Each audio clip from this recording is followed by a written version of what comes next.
on this little spot right here. It'll be fine, but just like, ugh. I just forgot, you know? Forgetting things kind of sucks. I'm a little forgetful, wouldn't you know? Very sad about that I can't quite remember. But you know what? That's fine.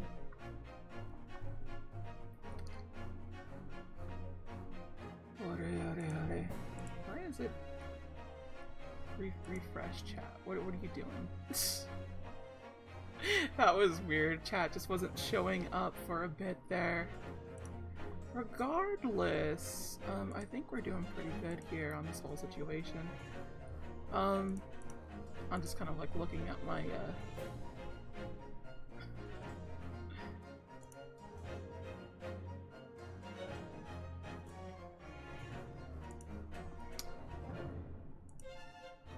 Okay, what was I thinking about? I'm sorry, I got distracted by Muscle Girl.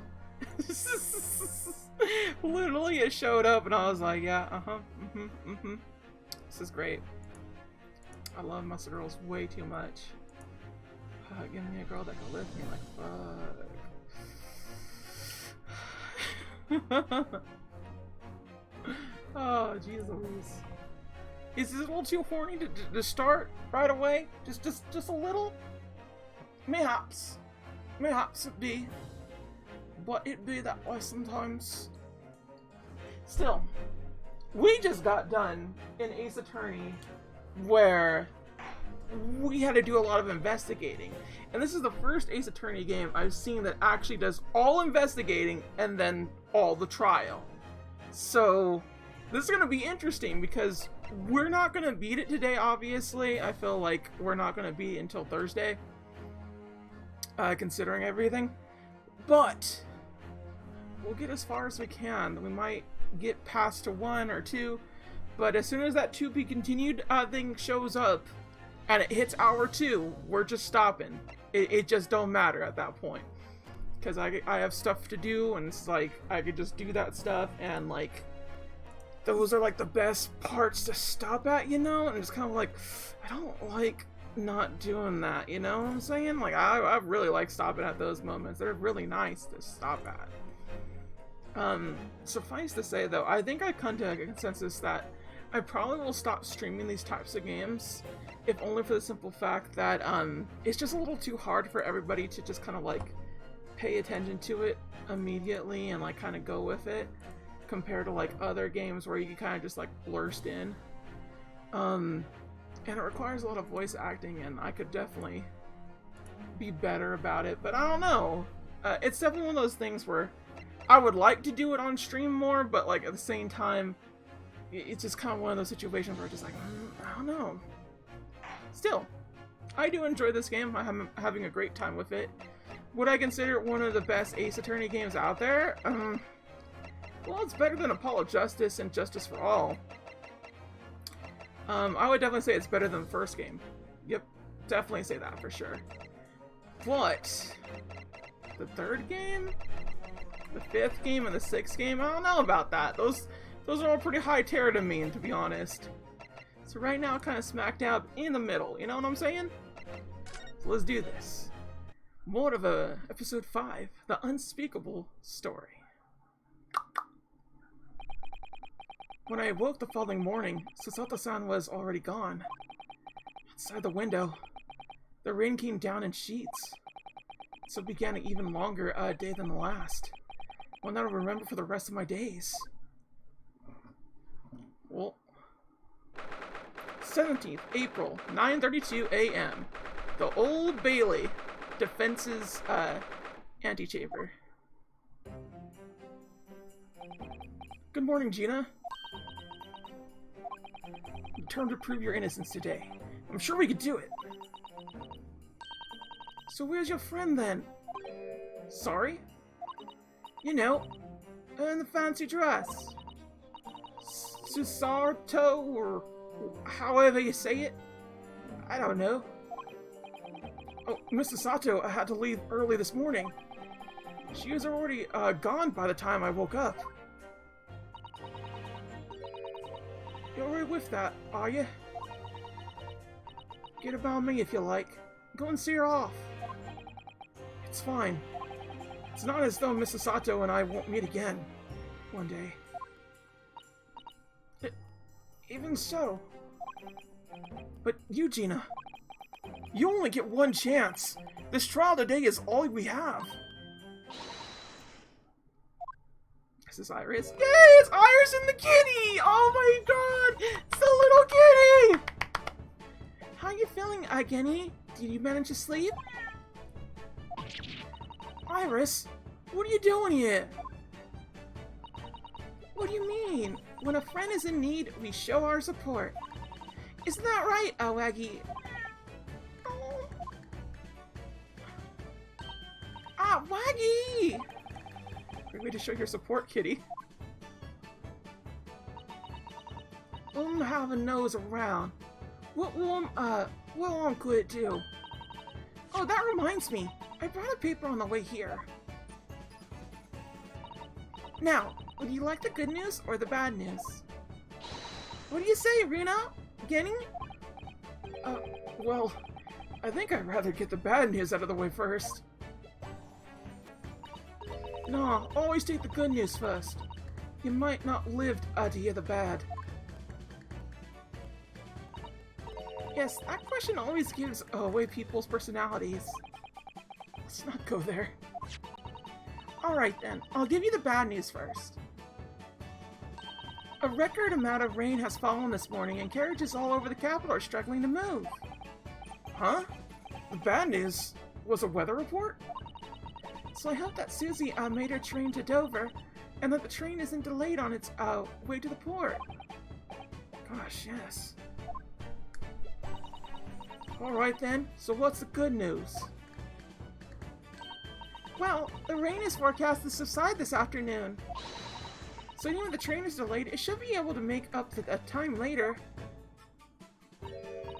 Well, that is good news, isn't it?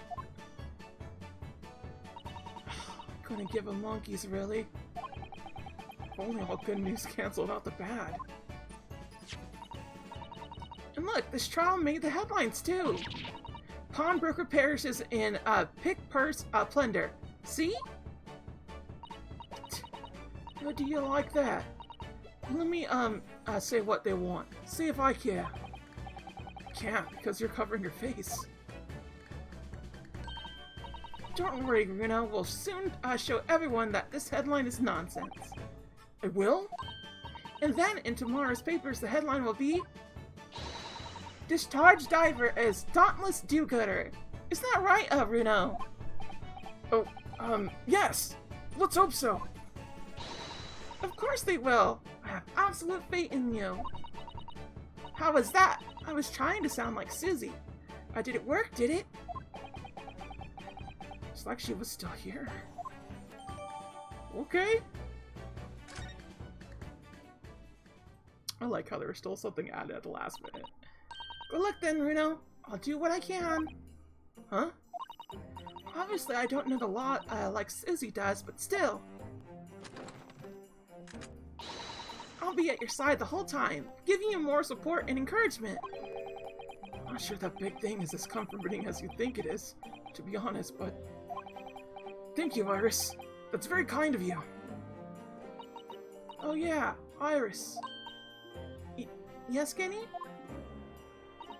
Well... I was wondering is all. About Shlomes. Did they fix them up right? Yes, the operation was a great success, but Hurley still hasn't come around yet. Eh?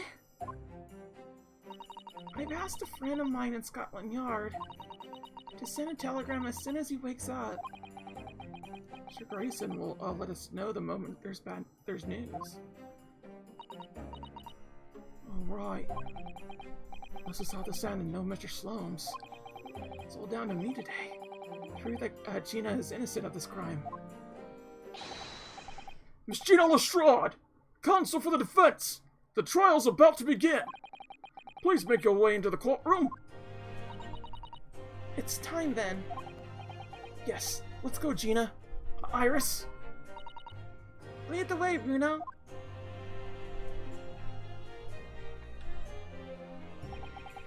Gina. She's trying to put on a brave face, but I could tell she's worried and scared. I had to believe in her from start to finish. That's the weapon that will secure a victory here. If I learned anything from my great friend, it's that...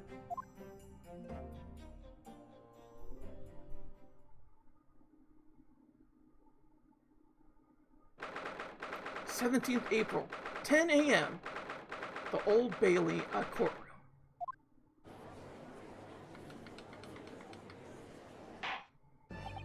In the name of Her Majesty the Queen, I hereby declare this court to be in session. This trial shall determine the guilt or innocence of Miss Gina Lestrade. I now call upon the counsels for the prosecution and defense to declare their willingness to proceed. The prosecution is ready. The defense is ready. Lord Van Zieks, my lord. Remind me, how many years was it that you withdrew from the public prosecution service? It was some 5 years ago, my lord. Yes, and 2 months ago you resurfaced someone unexpectedly, and here you are again today. Are there some circumstances of which the court should be aware of that would lead to this erratic behavior?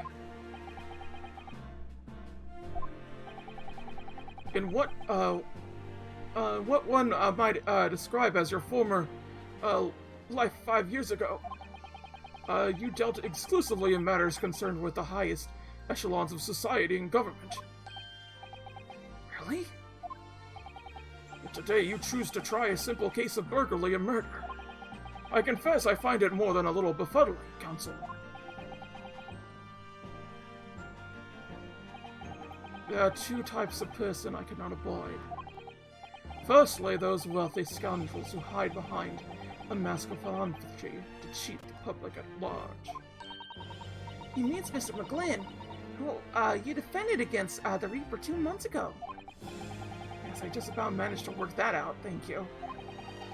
And Mr. McGlynn, I had known what a monster he was. I never would have defended him. And secondly, even more lonesome, those wily scoundrels who masquerade as allies, only to effect total betrayal in the final hour. In other words, the confident tricksters from those tiny islands in the Far East. The Nipponese. What?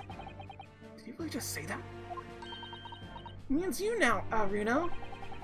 She managed to work that out, too. Thank you, Iris. Total betrayal? What are you talking about? Total look of hatred in Lord Van Zieks' eyes. Is that directed solely at me? Or was he talking about all Japanese people? The man's racist. Like, Renosuke, he's racist. Have you not faced racism before? A scathing explanation, Lord Van Zieks. Still, the judiciary welcomes the return of the so-called Reaper of the Bailey, led by all London's malefactors. Your lordship is too kind. Now, jurors, the 6 of you have been selected at random to represent the will of the people in this trial. Oh, the maid's back! I love the maid! Yay! She's my favorite! Oh, he's a doctor.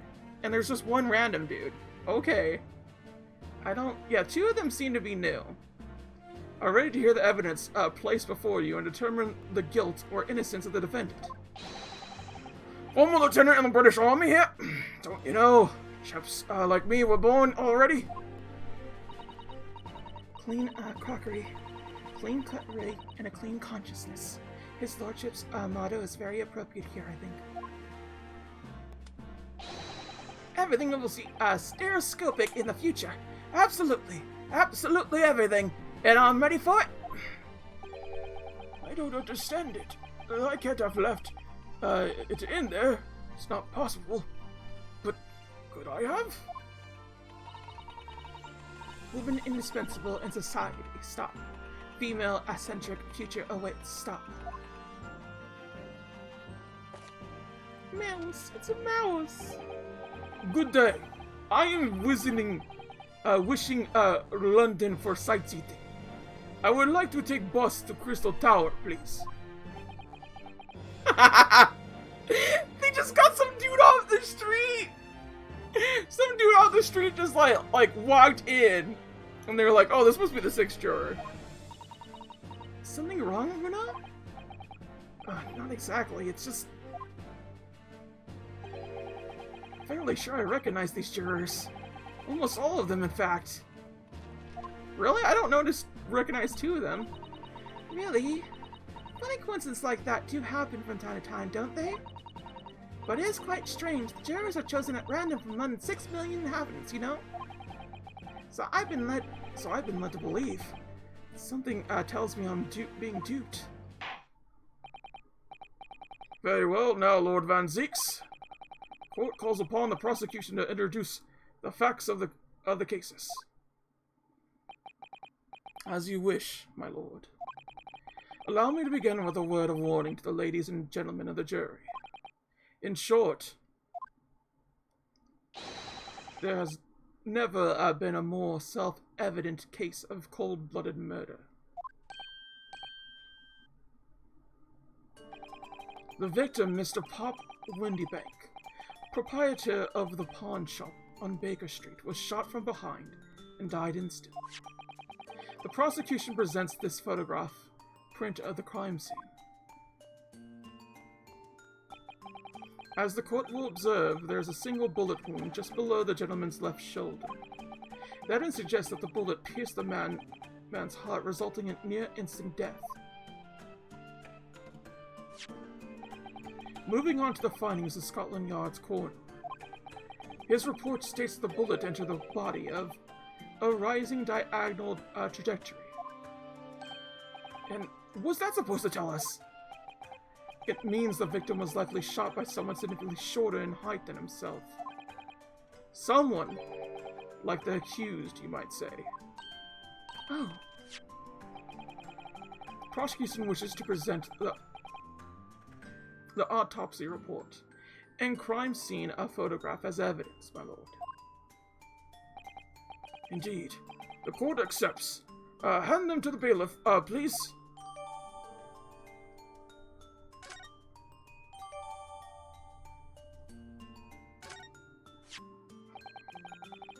I now ask the court to turn its attention to this plan of establishment where the incident occurred.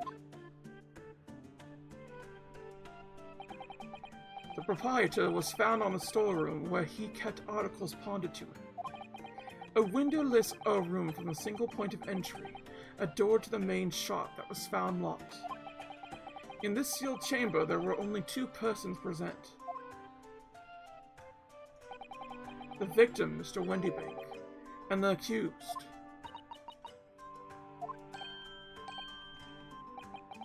It may further interest the court to know that when the accused was discovered at the scene,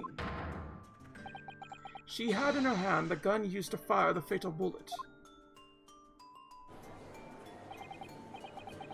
Oof, already a hard thing.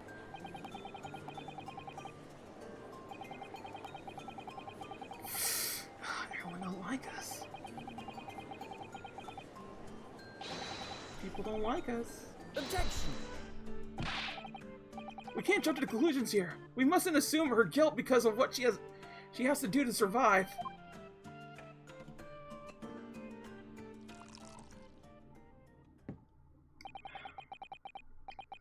My learned Nipponese friend, it is you who mustn't jump to conclusions. The prosecution has barely begun presenting its case. Conveniently, this appalling act of murder did not go unobserved. There were witnesses. Good gracious! After their testimony, this girl's true nature will be exposed. Pitiful purse or cold-hearted killer.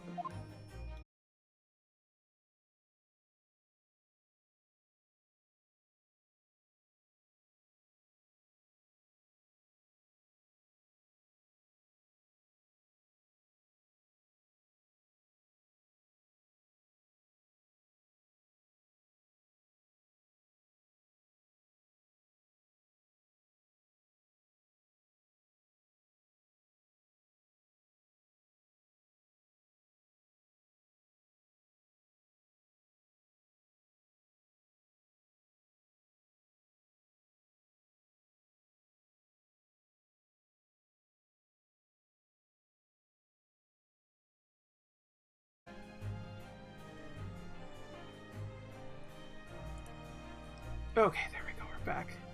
Hope it gets back soon. It is back! Hi, Bio! Glad to see that you're here. My goodness gracious. We're getting started on, the final trial. We're gonna be going through, at least part 1 of the trial. There's, like, apparently 4 parts to it. That much I know. So, if we go past 2 hours and we're still on, like, the first part of the trial, we're just gonna be, like, ending it and whatnot. It was lurking and listening, then it was like, bloop! Yeah. I don't know why that is. I feel like my internet's been kind of plopping lately, and I don't understand that. Regardless, let's get this going. This isn't good. I feel like the mood in here has turned very gloomy all of a sudden, Bruno. I think that's because it has. Ah! Oh man, he already got serious. He went to his final form immediately. Let us begin. Bring forth the witness to the foul murder of Mr. Pop Windybank on 6 April of this year. Oh god. The first witness here. Oh my god! These 2 dudes! They look like the Bonsai Bros! Okay. Look. I need to give this reference. I have to put it out here because this is important. They look just like them. I swear to God.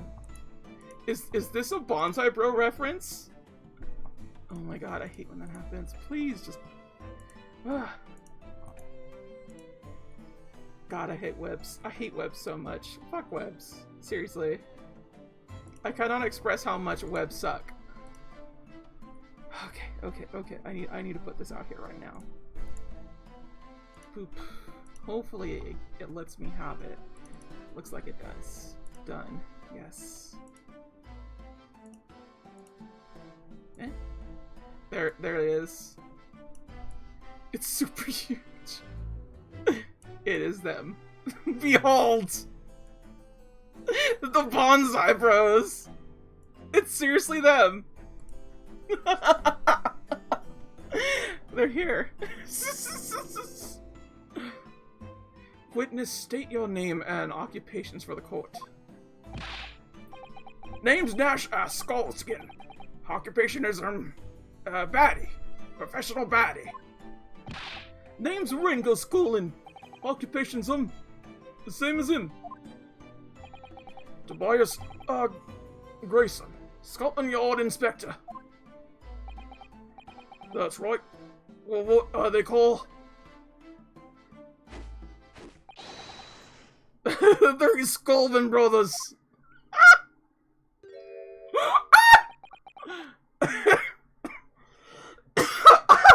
Oh, they're looking at him like, come on, dude, participate. What are you looking at all that for? Don't let me in with you lot. God blimey, that's cold. Don't you know what we're going for? It's our older brother. Lost contact with him, we have. So we're scouring every shady corner of the capital. Last night, we came across you. Very spit of a bloke. Ain't that right, Ringo? He is. Nice it is. The very spit of him. So we decided that what we was gonna do. We was gonna call ya. Oh, they eat apple. Big bro Scully. Come on, leave it out, you two. Scully Scullin? That's before he's ran out of chips. Well then, Inspector Sulky Grayson. Begging your pardon, my lord, but the name's Tobias. What I would like to know, Inspector, is that you are doing in the witness stand. The Scullin brothers are currently under arrest, my lord, on suspicion of theft. Thieves, are they? These 3? No, my lord. Beg your pardon, but please don't lump me in with these lot. 2 nights ago, these brothers allegedly illegally entered an establishment with intent to burgle. And in the course of their nefarious activities, they became embroiled in a far more sinister crime. By Jove, you mean to say What extraordinary coincidence! Indeed, my lord. While attempting to burglarize the pawnbrokery, they witnessed his perpetrator's murder.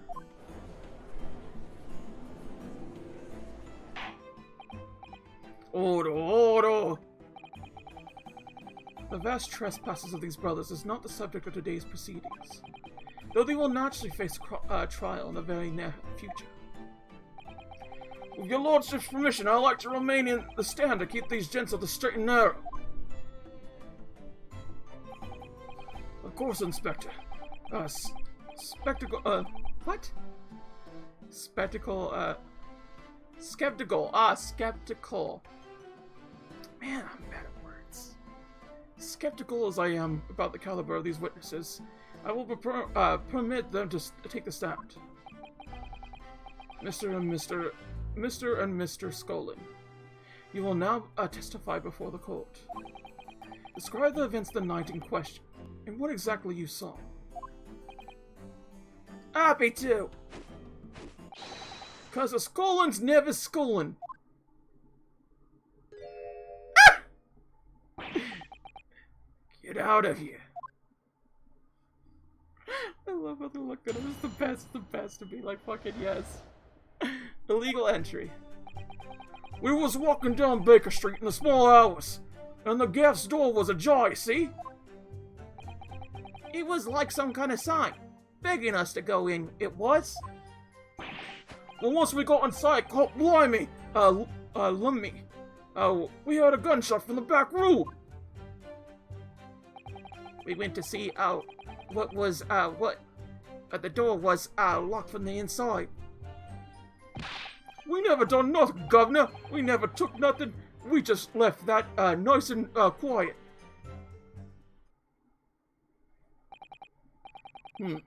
Terrible coincidence, I would see.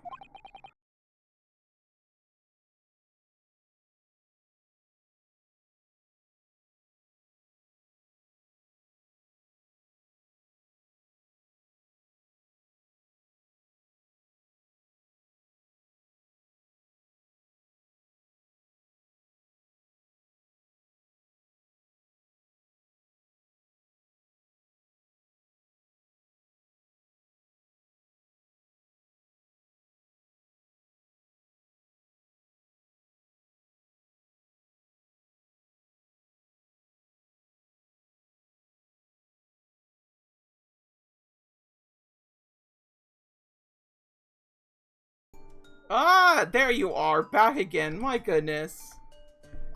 Ugh. What is with you, Twitch? What is with you today?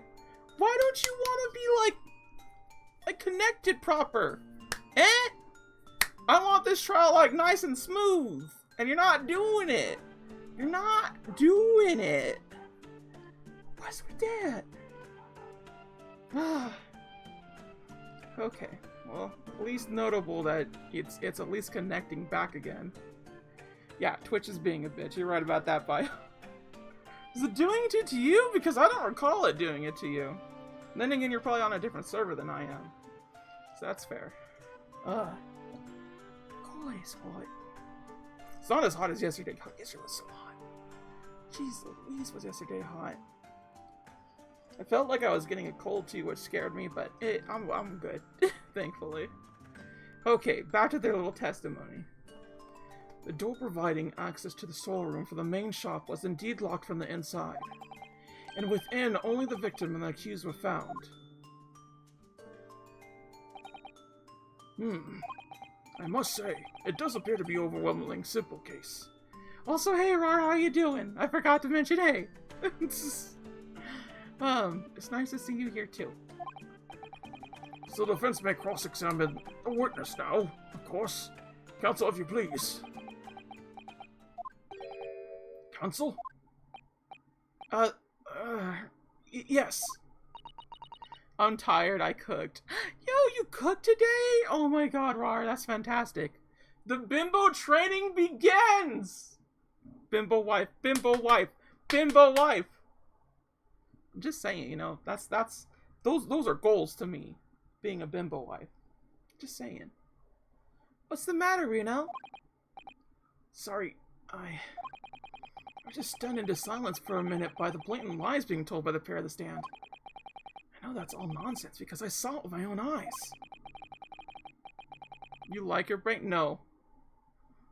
No. Good girls don't like to use their brain, okay? Understand that your brain gives you wrinkles. You don't want to have wrinkles, do you, Rar? Come on. Don't make me start. Oh, I'll have character read up on this shit. I'll do it. I'll just have to expose their testimony for the pack of lies that it is. That's what the surgeon is for. Mm-hmm. Uh-huh, sure. Okay, Baker Street in the small hours. The door was ajar. I'm pretty sure that was the truth. It was like some kind of sign begging for us to go in. Yeah, gunshot from the back of the room. Let's hear that. Gunshot, you say? Just the one? Are you sure about that? Yep, just the one, Gov. I could swear to that. It was Nash, it was. Ain't that right, bruv? The firearm used, belonged to the victim, himself. So Wario and Waluigi. No, it's the Bonsai Bros!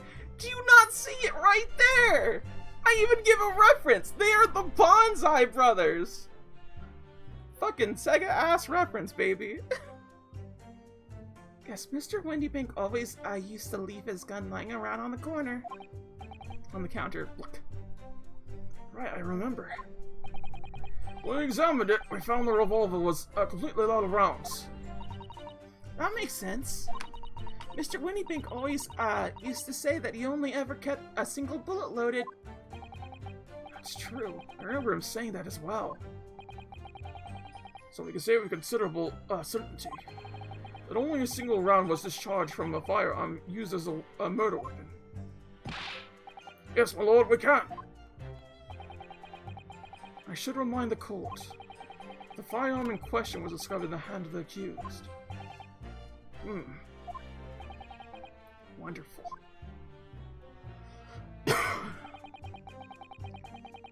Okay, the lock from the inside. Sure, bud. Do you mean the door behind, between the main shop and the storeroom? If my learned friend is having difficulty grasping the situation, perhaps a drawing would help. Excluding the shop's entrance from the street, there is only one other door, and that of the storeroom. Of course, there was only a little lamp burning, not much to see by. And the door was hidden behind a curtain yet all. That's right. You're right, the door was mostly obscured by the curtain. Tell me, why exactly did you try to open that door? Eh? Any normal petty thief would run at the sound of a gunshot, I should think. Oh, well, your turn to, Rabbit Ringo?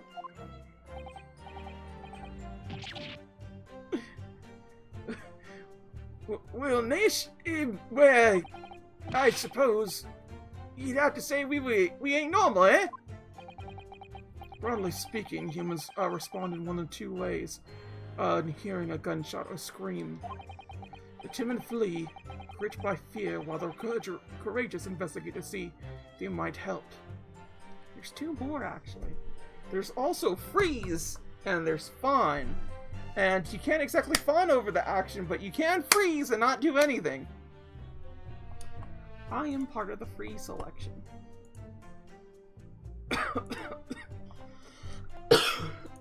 How to say? Alright, Rari, you add in a picture. What's this picture of? I know it's in the usual spot. Oh my god. Of course. That's perfect. Good job. I'm liking all these things that you're giving me here, of just like PNG stuff like this, because I could definitely use it for later. That's for sure. I could use it for other things like streams and such. Or other videos. Boom. Woo? Ah, woo! Ah, woo? Save them at some point. I will save these. You've been a very good resource on these little situations here.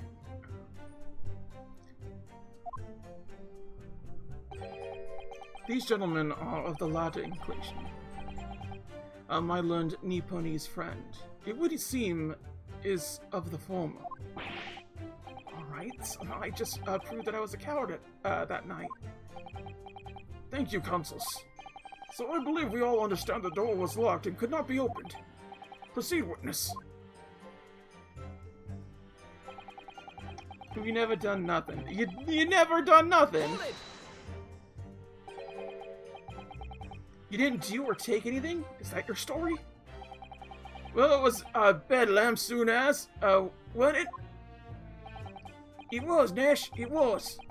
Didn't even have time to pull me dukes on me Lucy Lockets. Okay, I'm gonna say that shit. Lucy Lockets? Like, what the fuck is that? So with no time to take your hands out of your pockets, you just left nice and quietly, you say? That's right, Gov. Nothing we hate more than violence. Peace-loving nippers we are, not blungers. We are, Nash, we are. Never even pulled me dukes out, me Lucy Lockets. So you clearly like us to believe. Come on, come again? As you fled from the pawnbrokers that night. Did you not run into anyone else? Is that a vaginal joke? Is it a vaginal joke? A vagina joke? The Lucy Lockets? Is it? I don't think a Lucy Locket sounds like a vagina joke.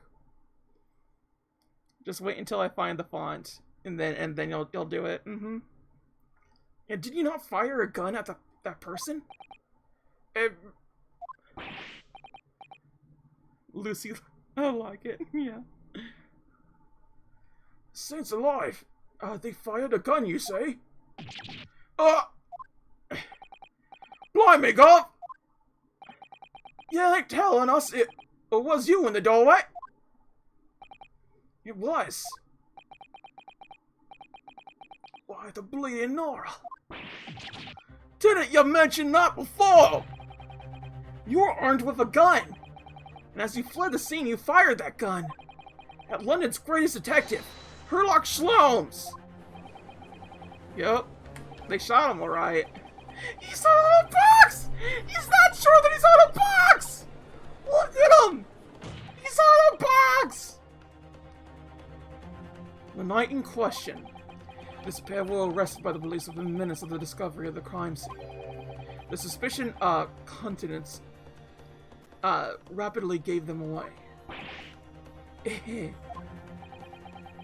And when searched, a firearm was indeed found in their possession.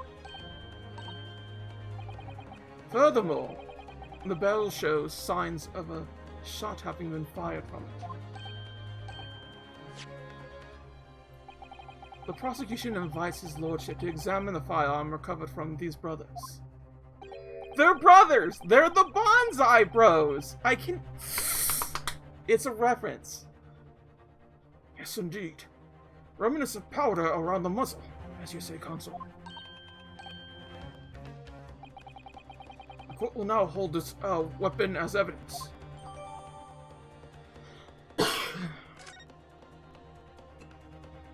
Yay!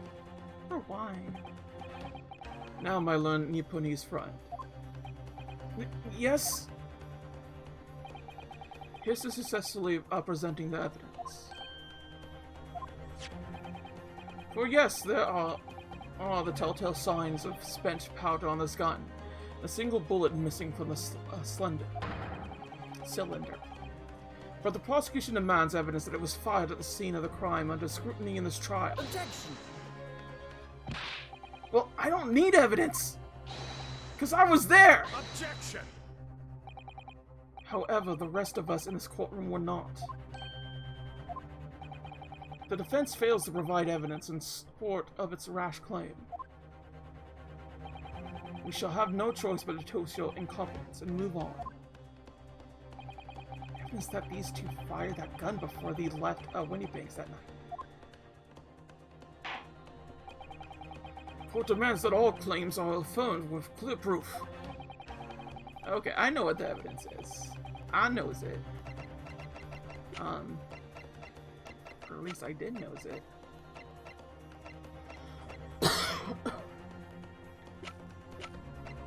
Is it in here then? Yeah, it's right here. So we know the object, pawnbroker ticket, name unknown. So this is Herlock. Herlock has green blood. We have blue. Okay, so we got those three. Because this is the one we're looking at. Take that! The evidence is in this portfolio! What on earth have you, there, Consul? During the course of our investigation, we discovered a number of bloodstains. Not trusting police to do their job, they're trained to do. How arrogantly Nipo needs of you. Well, anyway, we analyzed all the blood samples we found and recorded the results in this portfolio. You claim to have the evidence the court is demanding therein. Yes, my lord. No more dallying then, Consul. Present the permitted evidence at once. Do you have in your portfolio that proves these witnesses unloaded a firearm at the scene? Is this Take one? that! What is that? Explain. It's a photographic print taken at Winniebanks Bakery, the day of the incident. The scene of the crime, is it? Is that a bullet hole? In my eyes, do not deceive me. Appears the bullet is still lodged there. Yes, as your lordship noticed, the bullet pierced Mr. Winniebanks' calendar. The date shown being the 16th of April, the very day of the pawnbroker's death. The incident occurred at 1 hour after midnight. This indicates that a separate shot had been fired sometime after the calendar had been set to the 16th. That's right. And while it isn't irrefutable, the defense believes this is credible evidence that the witness did fire a round from their gun to the pawnbrokers that night. Oh my god. Well, how does the prosecution stand, Lord Van Zieks?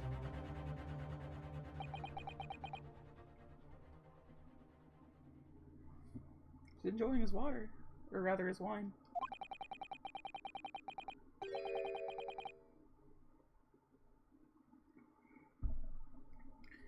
Okay.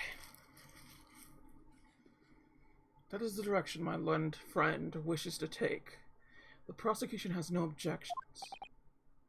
What? Come on, bro, let's go on. But all forgive me for flinging my hollow chalice aside in disgust at the pregnancy it exposes. Yes. On the night in question, these brothers entered the pawnbroker illegally. And like the bold Batis they claim to be, opened fire on the new arrivals before fleeing back onto the street. Eh! Take it easy there, Gov! You ain't gonna land us up in the soup! You're at soup?! We had a deal! You weren't gonna get into them details! Tell him, Shulky! Set the book straight! I have nothing to add. So he knew, did he? Van Zieks knew their testimony would almost certainly expose the extent of their crimes. It would seem now that I owe my learned Nipponiese friend a word of gratitude. What do you mean? What I mean is that you have helpfully confirmed an important fact. To what fact do you refer, Lord Van Zieks? As has been established at the point of their arrest, a single shot had been fired from the brother's gun. However, if that shot found its target in Mr. Sloane's, then clearly these witnesses cannot be accused of the fatal shooting the perpetrator, proprietor, and the victim. In other words, these two men have no maternal connection to the murder of Mr. Windybank at all. So that's it. I love that etching so much. I love it so much. That's it. We didn't have nothing to do with it. We did it, Nash. We did it. That's what I reckon. Crimes include unlawful entry, intent to steal, perjury, and let's not forget attempted murder. What a catalog, eh, fellas? Waiting for it now, bruv. Now then, let us take a moment to consider the other aforementioned great detective, Mr. Herlock Sholmes. It would seem the man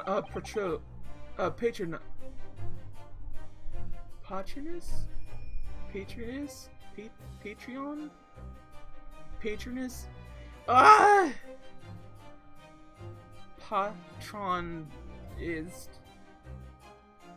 That's just a weird word to me, because I know what patron is. Patron is patronized? Patronized. Patronized. Patronized?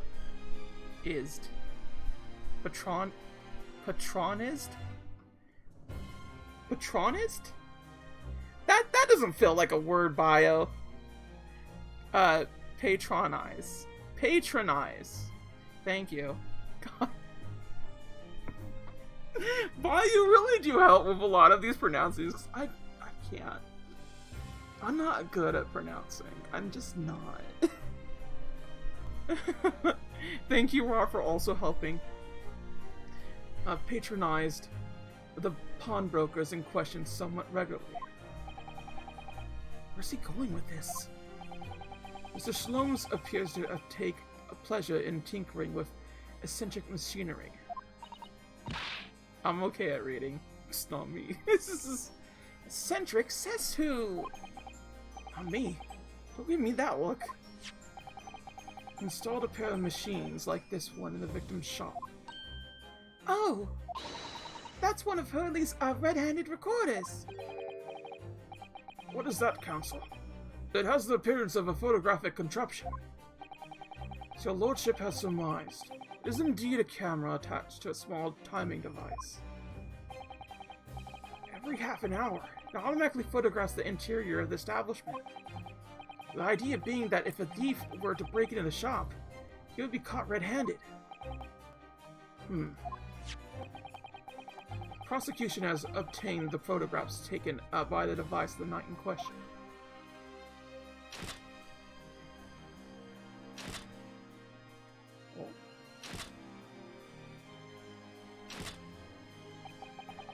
As the court will observe, conspicuous identical prints are produced in a quite desultory fashion.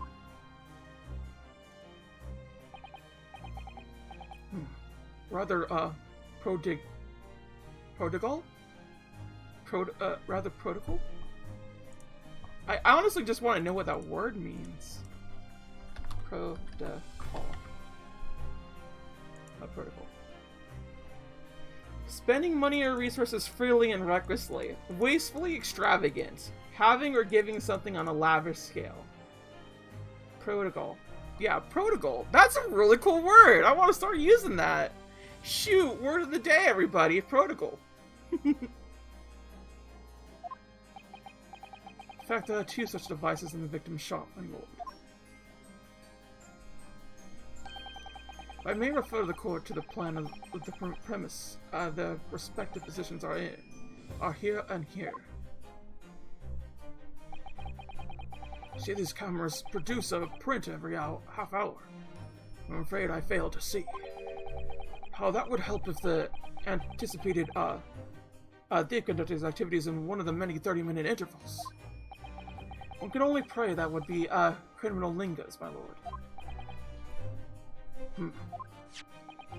The night in question, the witnesses currently in the stand were not caught on camera. Heh, that's a bit fried tuck, eh, bruv? Lady Luck, loves a scolding. Witness, at what time did your trespassing begin? Must have been, just after 1, right, bruv? Must have been, Nash. Must have been. Yeah, just gone 1. In which case, minutes before these brothers entered the establishment. What scene might we expect to see within the shop? Let's examine the evidence. Oh! Oh! Good lord! It's the defendant! Miss Gina Lestrade! Ah, nuts. I mean... oh, nuts. As the court can clearly see.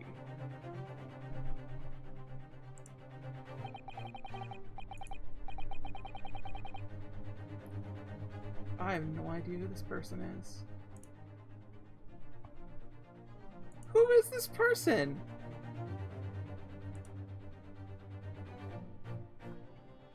There's like this random person that messaged me on this thing, on the Discords. I have no idea who this person is. They just sent me like 2 Discord invites. One on 9/07/2020 and one on 9/08/2020. That's so weird. It was both like a year ago, effectively. That's crazy. Don't trust. I mean, do I look gullible? Like, do I? I feel like I'm pretty good on who to trust and who not to trust. I know I'm not the bestest at it, but I feel like it'd be hard to actually manipulate me. Manipulate. Manipulate.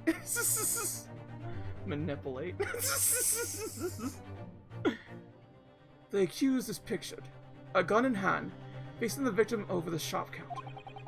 No doubt coercing the proprietor to open the door in his storeroom. Why you gotta be bonking me? I didn't do nothing! Right. One can too easily imagine the events that unfolded. The court will now take this photographic print as evidence. If you please, counsel. My nipple ate. Yeah, I'm gonna eat my nipple. I mean, honestly, like, truly.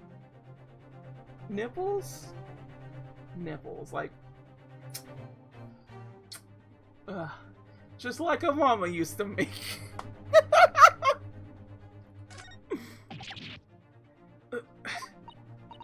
I don't believe it. Kenny! In short, the accused is the only person who could possibly have killed Mr. Windybank.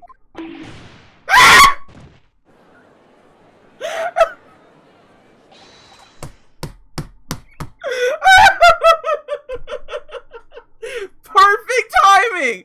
Fucking bonked!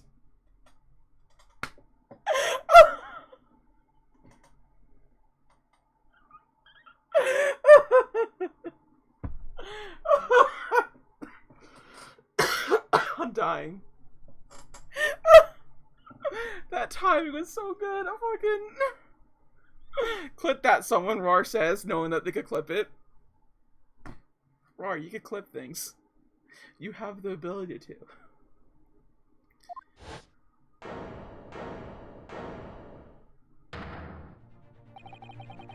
What if I might put a word in at this point? Go ahead, Mr. Foreman. I'm eating. Took a belly bullet to the knee in a battle of Mayville.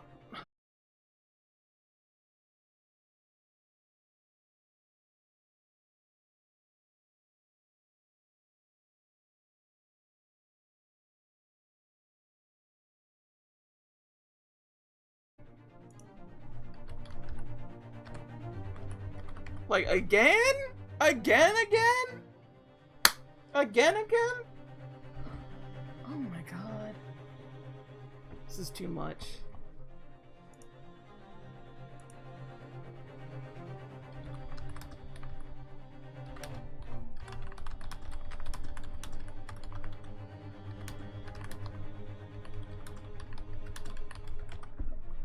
Okay, there we go.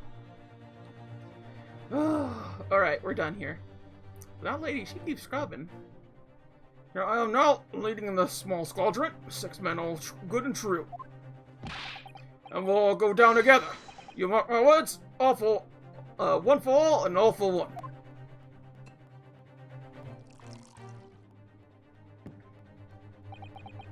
Ladies and gentlemen of the jury have reached agreement, have they?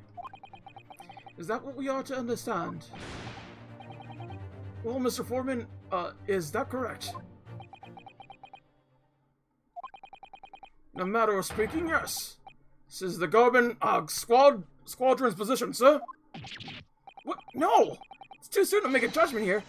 Status report to the, court, men, on the double. His lordship insists on, promptitude at all times. And that goes for making decisions, too. I think you'll find the truth is as clear as day now. I could reach out and touch it. Wouldn't have left it, there. I just wouldn't. In all honesty, I can't actually remember. Situation clear. Stop. No room for doubt. Stop. Truth now undeniable. Stop. I am very sorry, for brothers. They are unlucky. Very well. I now call upon each member of the jury to state his or her leaning in this matter. Announce your, concerned, verdicts at the court. Guilty. Guilty. Shit. Guilty. Shit. Guilty. Shit. Guilty. Shit. Guilty. Shit. Oh, nuts. Wow, that picture really just said 1,000 words, didn't it? Just 10,000 words, huh? It does indeed appear that the jury is unanimous? Unanimous? Because I know unanimous. Is it unanimous? I guess it is. Is unanimous in its leaning today already. A photograph. It must be the definite evidence that Grayson mentioned. But Getting didn't shoot him! No, of course not. My lord! The defense wishes to assert its right to a summation examination. Unanimous. Yeah. This is me too, bro. Bro as in California slang, as in memes talk.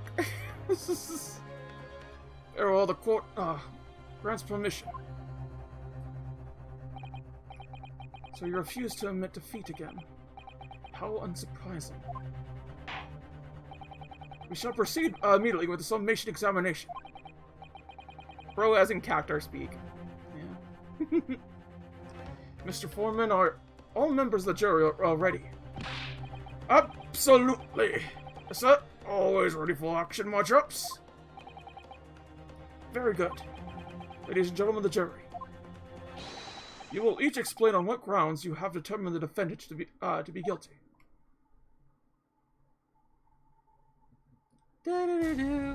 Judicial findings. The jurors' contentions. All evidence clearly points the finger of guilt of this young pickpocketing. As a housemaid, I should like to see all filthy eyesores promptly and righteously eliminated.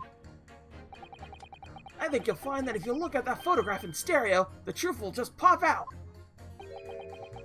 I left it there. I should think there'll be repercussions by now. Mind made up. Stop. Global radio transmission and verdict to follow. Stop. In Motherland, we say never judge by clothes, judge by head. I am convinced brothers are innocent. The circumstances of the crime and the evidence do indeed implicate the defendant rather comprehensively. Storeroom locked from the inside, in which the victim and the accused were discovered alone, and in the accused's hand, the fatal revolver and the firing of which was heard by these witnesses. Not to mention this print! Taken from the chap who's seen action on the battlefield. That young girl's on the verge of pulling the ball trigger. Thanks a lot, Mr. Sloans. Oh dear, Hurley's cameras were supposed to help, not hinder. I'm afraid I think you have an uphill struggle ahead of you. Gina didn't shoot Mr. Windybank. Which means there's more to the situation that we've yet to see. Agreed. You have the full counsel. Proceed with the summation examination. Oh, man. I love how he just looks like a goober each and every time with his samurai sword, because he doesn't look like a samurai at all. He looks like just some dude that has a sword. And, like, I don't know how they just nailed that position, but that's exactly what it is. He doesn't look like a samurai. He looks like a dude trying to be a samurai. The finger of guilt at this young pickpocketing.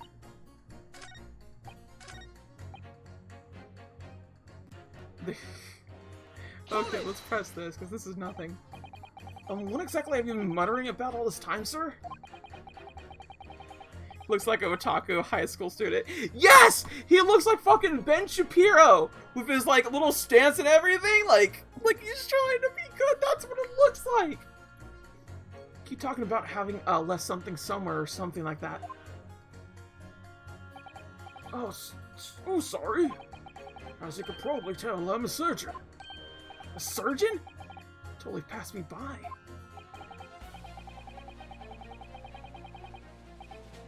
Of course, people conducting surgery in this country aren't considered to be doctors, so no.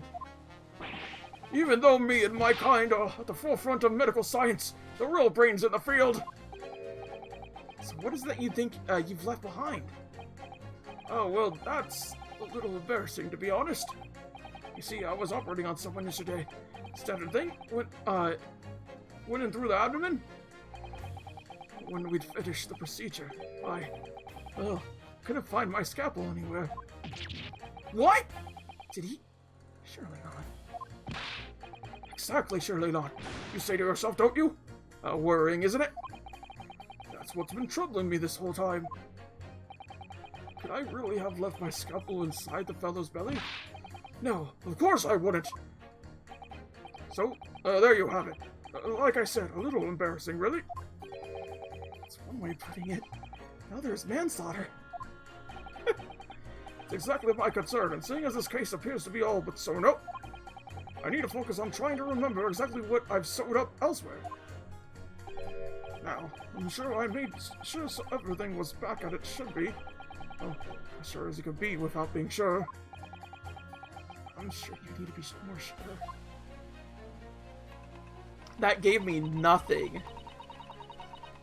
Hold it! Sorry, radio transmission? What do you mean? Are you from the Far East? Stop. Yes, from the Empire of Japan. All communication from Far Eastern nations used to take place by mail. Rail mail steamers take more than a month to complete the journey. But now we have electronic telegram, so we can send messages using electronic signals. Thousands of miles of cables have been laid along the ocean beds, connecting the entire world.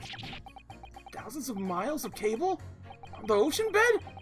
Makes my head hurt just thinking about it. You're well informed, young lady. But cables will soon become a thing of the past. Stop. Just when I was starting to catch up. Radio transmission is the future. Stop. The messages carry over airways to four corners of the globe. Stop. Excitement growing. Stop. Atmosphere electric stop. Right. Try not to wear out your fingers. Aero wirelessly telegraphing stop. Driving technology revolution stop. And people say inventions like the stereoscope are the high technology or utter piffle. Can't understand it. I really can't. They're just silly toys. Oh? Excuse me. Juror number 3? Sorry to interrupt when you're obviously fuming, but... What? Do you perhaps have something to say about juror number 5's last remark? As if I couldn't, guess. Oh, you bet I do! Say that again, go on, I dare ya! Goodness, are you talking to me? You just might be, yes. Think stereoscopes are just toys, do you? Huh? Absolutely. I mean, really. A machine to view photographs in 3 dimensions. Why on earth would you not just use your eyes to look at the world around you? It's all 3-dimensional. A great way to appease the man. No, I'm sorry. Stereoscopes are of no practical use at all. You just don't know! Pardon? I think you'll find the view in a photograph through a stereoscope can unlock all sorts of possibilities.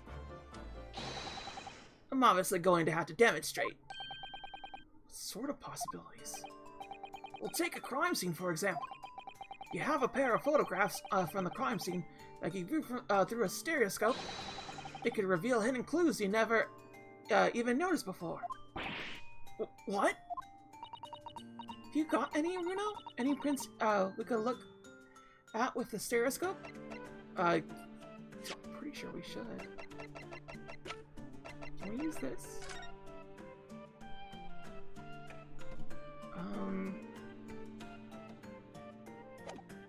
Maybe that?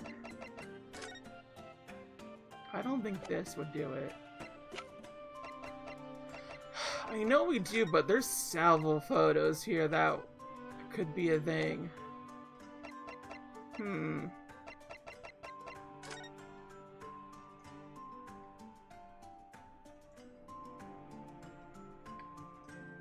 Let's see here. So this is a problem.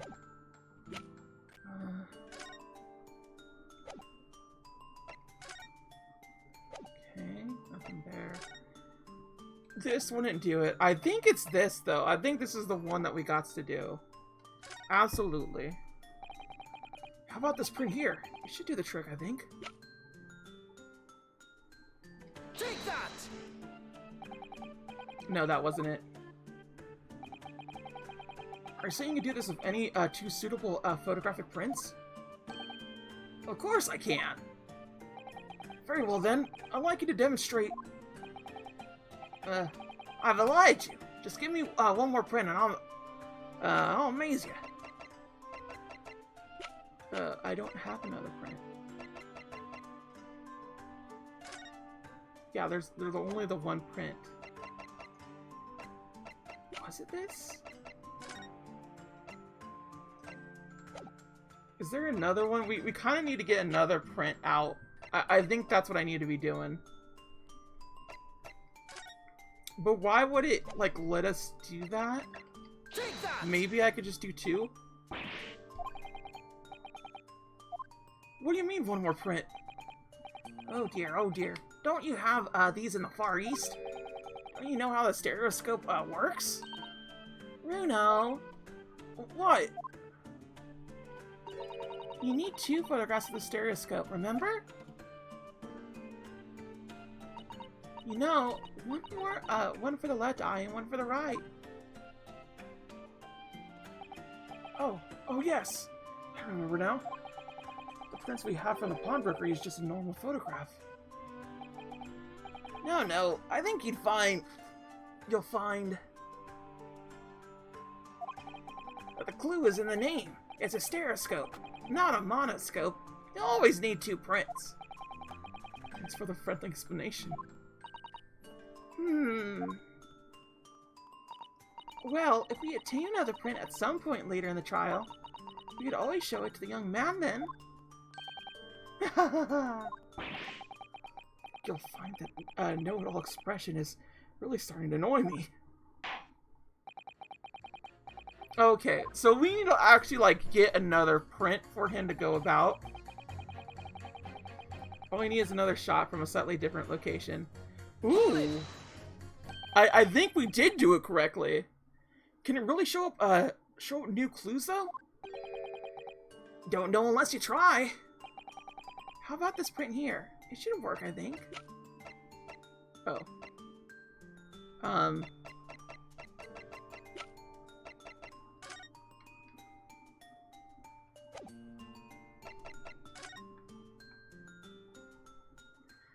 I don't know what it would give, honestly.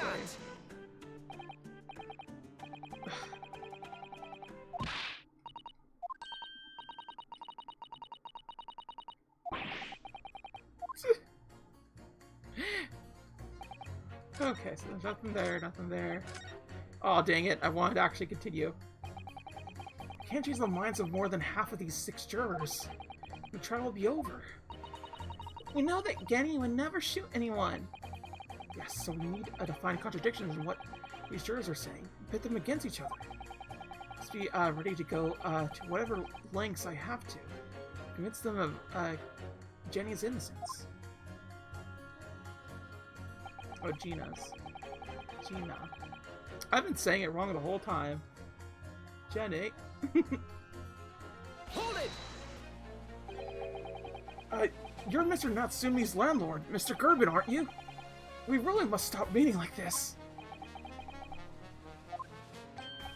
Oh, you're the lawyer chap. Well, that's a turn up for the books. Yes, rather a turbulent time we had back then. Some extraordinary events took place at your house, that's for sure. Luckily, Mr. Slomes and I were able to get to the bottom of it all. I think we did rather a lot for you, didn't we? I mean, obviously. I wouldn't be suggesting that, therefore you should change your leaning to not guilty or anything. Can't be denied, I suppose. Because of the Gerben house was the talk of the town after that business. I just moved out. I couldn't get a bally soul to take up the tendencies. Oh. Haven't had the heart to break the news to Jonah yet. Bad enough the old girl's clamped up. Yes, can't be denied. She did do rather a lot. Not for us, that's for Dash concerned. I suppose not. Of course. That could be no suggestion that being the reason I'm leaning towards guilt here, obviously. Obviously. But honestly, I really wish she'd pay more attention to the trial unless the juror number 2. Juror number 2, because she's a maid? Is that what it is? Alright, let's press her then. Weak. Polishing the bends I see again. A maid's work is never done. Not a blemish must remain. What exactly do you mean by fill the eyesores? On my way to market for his lordship, I had to pass through the East End. The place is full of beggars, pickpursers, and crossmen, the scum of the earth. A little harsh, perhaps. Let me be plain. If it were up to me, all those backslums would be made spick and span or eradicated. At least we have people like the great detective working to achieve these important goals. You're referring to Mr. Herlock Shlomes? That's right. I like to keep abreast of his exploits by reading Rancid magazine and between my duties. He does wonders cleaning up London streets. In my opinion, he should be declared an honorary maid of the capital. Mr. Slomes? A maid? Winky face. It's really quite unforgivable. Gutter scum having the audacity to shoot our very great detective. Minor detail. It was the 2 brothers of the stand who shot Mr. Slomes, not the defendant. A minor detail indeed. They're all gutter scum as far as I'm concerned. Well, it all might be an idea to get our facts straight anyway. Yes, alright. I shall amend my statement. Those brothers are the scum of the earth. They should swing for shooting the great detective. Okay. So the brothers are the scum of the earth. Got something in.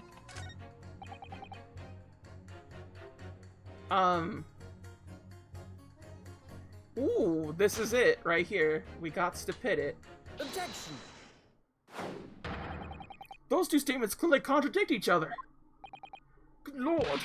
Consul, explain yourself. Oh my statement? Contradictory? Contradict. See, oh, and... Juror number 6, you got the wrong end of the stick. I do not have stick. I have mouse. It's true, you do have mouse. As juror number 2 said earlier, when the Scullin brothers fled the scene of the night in question, they fired a shot from the revolver. Yes, they shot poor Mr. Slums in the abdomen. I understand. Surely you're not going to tell the court now that you didn't hear. Abdomen, abd. Sir? Sorry. My English is still learning. You are telling the court you didn't hear? Forgive me. I did not hear. Here is word. Abdomen, part of person's body containing stomach and other vital organs. It is what you mean. You should say in plain English. I am Russian, not native speaker. I thought it was a good idea to let this man be on the jury again. He was on the jury before? What? When that happened? So, you're telling me these brothers who look like criminals were lying? They said before, we never done nothing. But truth is, they shot detective. Duh, this is double negative. Yes, that's exactly right. Lying is wrong, especially when lie is said by a person who looks like criminal. Coming from you, that seems surprisingly prejudiced. This means, when they said, we never took nothing, maybe it was also a big fat lie. Is this true? Well, according to the police report, no stolen goods were found, so... Enough! I trust no one now. It's not the mouse's fault, though, sir.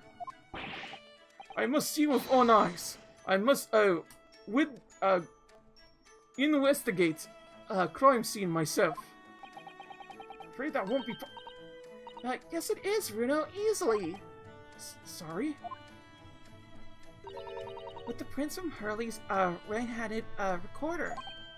You compare the prints that, pictures, Genny, and the next print from half an hour later, you'll be able to see straight away if anything was, taken or not.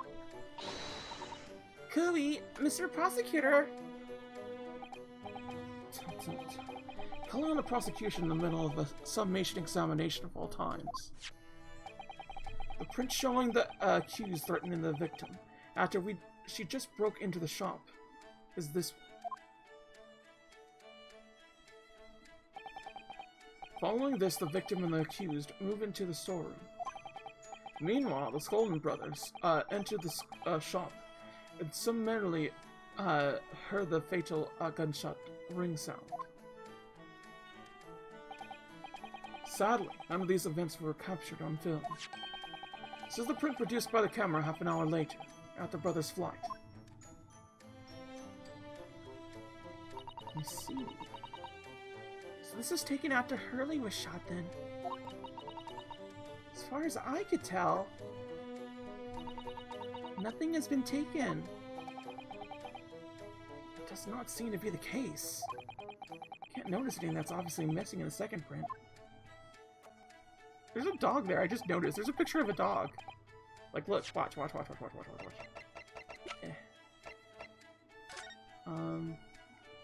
Oh, do we not have the print? Ugh. So the brothers who look like criminals told only one lie. They shot not, but they stole nothing. It would seem so, yes. Good. No, not good. You were right. I do not understand situation. Now I know brothers have lied. I think it is very important to continue a trial. Hey, we got one. Look at that. That's nice. Yeah! Well done, Reno. The balance is shifting. Well, it's a start, I suppose. There must be more to what these jurors are saying that I could use to expose the truth. If I could do that, we just might turn the situation to our favor still. Thank you, Counsel. Continue with the summation examination. Kindly hand the new photographic print to the bailiff to be filed as evidence. There it is. We got our 2. Yeah, I wonder if we can make use of that. Of course we can.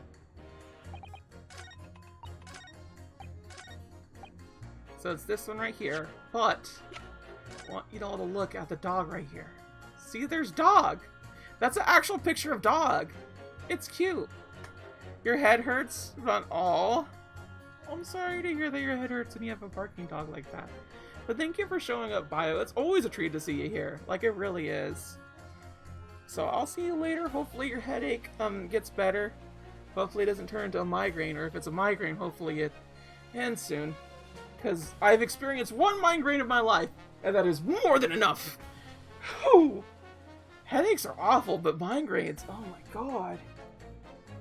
They are so bad. Like, legitimately. Okay. Hold it! So now I need to press him. Okay, cool. Take that!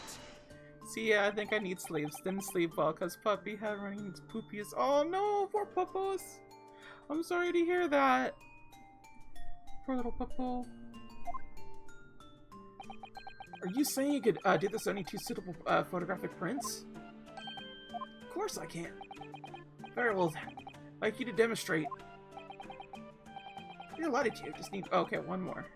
Here's the other Take one. that! Alright, these 2 prints were both taken at, with the same camera in Winniebank on the night in question. Yes, I see.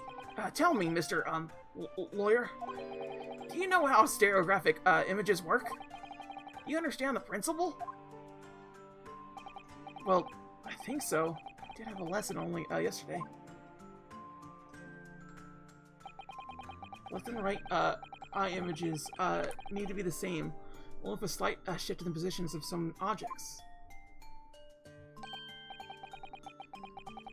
Okay, so it's still not working?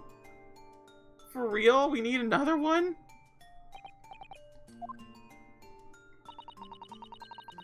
Is that a small shift between them? It's really important. Okay.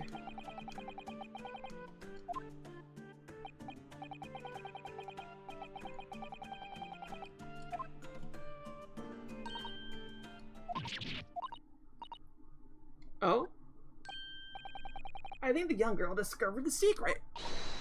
I have. Can you uncross your eyes before you tell me? Have another look at these 2 pictures from Hurley's camera, Reno. Go on.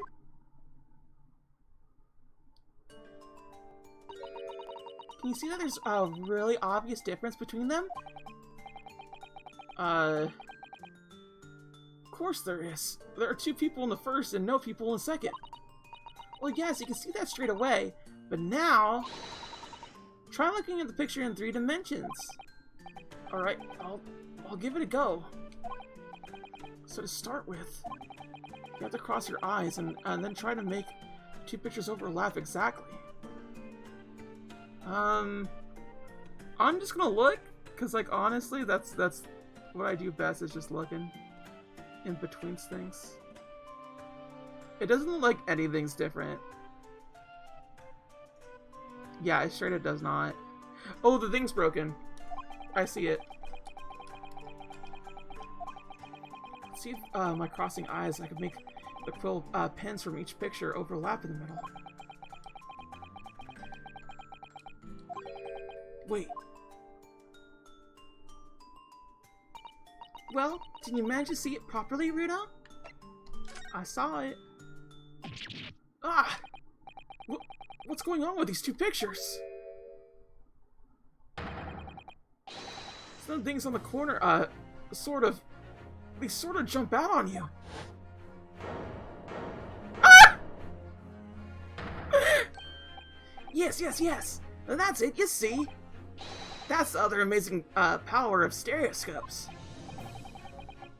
Other amazing power? Something going to explain this black magic, eh? Whether they do some of these things on the counter seem to jump out. How do you like that, hmm? I think you'll find that if you consider the basic principle of the stereoscope, you'll answer your own question. Basic principles of the stereoscope. As I said before, if you try to look at two identical pictures using the stereoscope, it won't work at all. It's the slight shift of the positions of certain objects that lets you see pictures three-dimensionally. In other words, even though at first glance it seems the objects at the counter haven't moved at all between the two pictures, this shows that actually there must have been a slight shift in their position. Yes, there must have been. Hold fire there, sir. Got a reasonable grasp of this whole cross-eyed business now, I say. But why the devil does that shift between the two prints exist in the first place? Well, what's the answer, fellow? Come on, you're the cross-eyed master.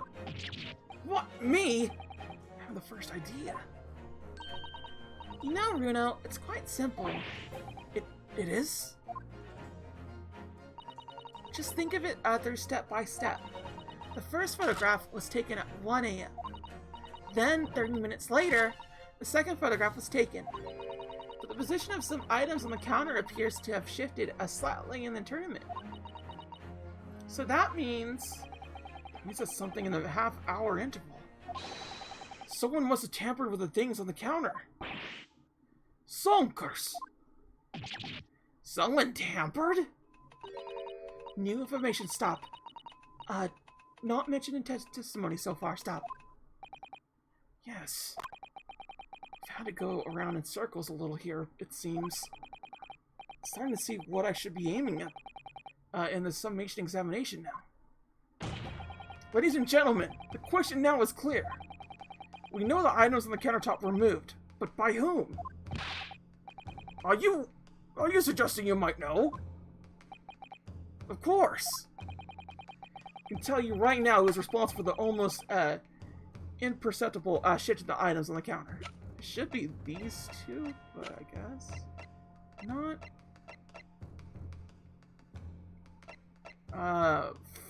Frack. I'm pretty sure it's these two. Oh, man. Take that! It was the witnesses curling in the stand. The Skolin brothers. Wait. This does not agree with what brothers say in testimony before. They said they did not even have time to pull dookies from Lucy Lockets. My phrasebook says dookies is meaning hands, and Lucy Locks is meaning pockets.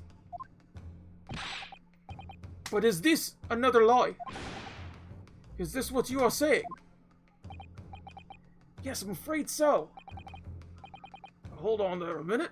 Yes, you can't be sure of that. Quite agree. The accused is a common purse after all. It's perfectly possible that she went through the things on the desk to see what she might steal. I think that's unlikely. Why exactly? As you can see from this photographic print, the defendant was pointing a gun at the victim. It would seem as my learned friend indicated that she was coercing Mr. Windybank to open the storeroom door. In other words, Miss Lestrade's interests lay within the storeroom, Not in the main shop. Giving her no reason to touch anything on the counter.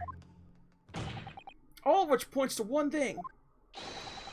The Scullin brothers have omitted key facts in their testimony. Accuses pig purse. Common gutter trash. Why look any further for the wrongdoer there? Because the Scullin brothers are thieves, ma'am. No better, in fact, worse than a pig purse. I believe that these brothers were looking for something on the victim's counter that night. Ladies and gentlemen of the jury, if you would condemn the defendant on the grounds that she's a pickpocket, would it not at least be right and proper to thoroughly scrutinize testimony given against her by these two thieves? Well said. I, for one, would like to hear more from a shady pair. He did it with his head! Can y'all see now? I think you'll find stereoscopes aren't playthings. You've seen their extraordinary potential firsthand.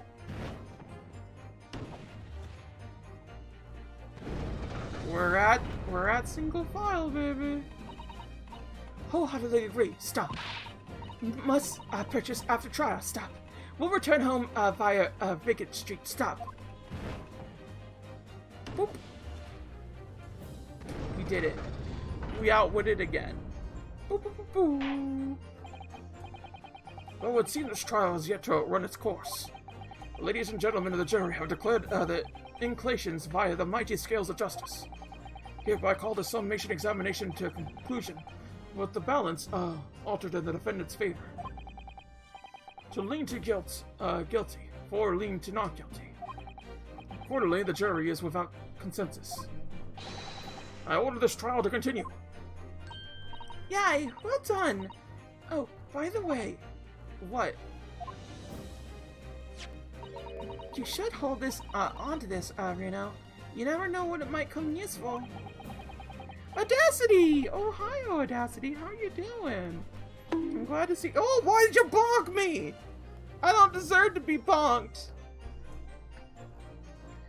Tyson one trial, would be unusual, surely, but alright.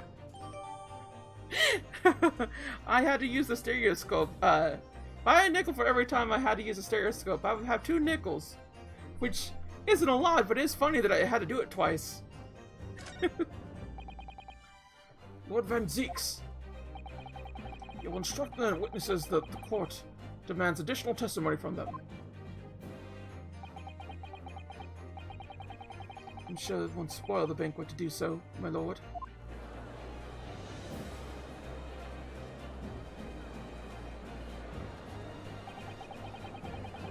Won myself another chance to prompt that pair about their activities that night at least. I won't stop prompting them until I've proven that Gina is innocent.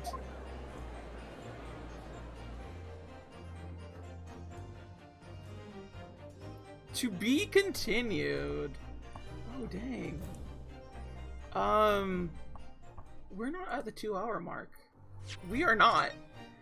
But this is a nice little breaky break. I'm gonna get some water. I'll be right back. That means y'all should probably go to the bathroom, do some things that you want to be doing. Maybe just make a little sandwich. I don't know how sandwiches are made. It's just okay. BRB. Better baby. Better baby.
Water is for bottoms? Fuck. Don't you know it, baby? I do love me some water. I'm okay with being a bottom. I'm fine with it. Why would you be hung up on that? Shoot. I don't want to talk. That sounds like work. I'm tired. Don't need to be emotionally exhausted about shit. Nah. Just give me just like the whole entire, like, people take care of me. That's what I want. Yeah. Alright. Trial 2.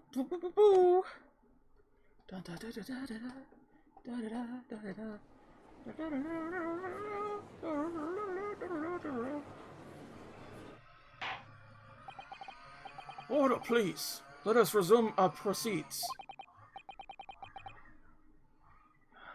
You really gotta be cutting like right about now, huh?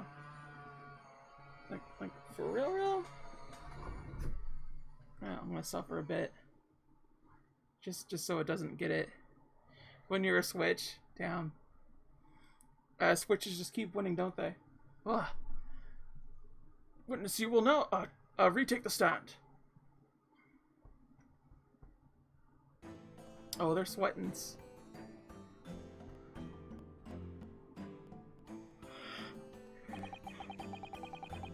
Presume you heard the defendant counsel's summation examination. Oh, yeah, Gov. I did, Gov. I did. Mr. and Mr. Skulgan. Blimey! This is going to be hard work.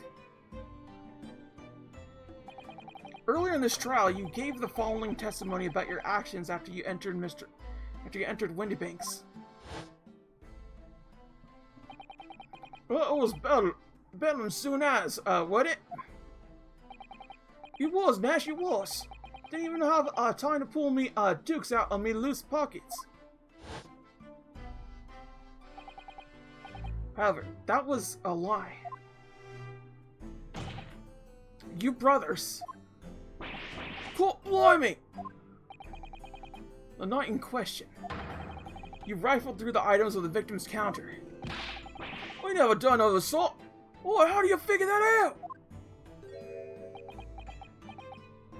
You can't get that thing straight. Oh, what up, Jack? How you doing? I don't think we've met either, but it's a pleasure having you around. Always a pleasure to meet new people in the system, I'll say that much. So thank you for showing up and having the time here. I mean, honestly, I'm much obliged. I know Trishan's been here more often than not, which is a pleasure to have him, but it's always a pleasure to meet new people. And I know a Jack. Another Jack. Not a Jack of all trades, though. We'll now give formal testimony once again. You will tell the court precisely what happened on the night in question, and this time you will tell the truth. Each lie that passes your lips serves to increase your severity of your punishment. And that, gentlemen, may deal a crushing blow to your chances of ever seeing the light of day again. Oh! A thought worth pondering, perhaps. Say no more, Gov. We hear ya. We'll blabbin', we'll squeak, we'll peach.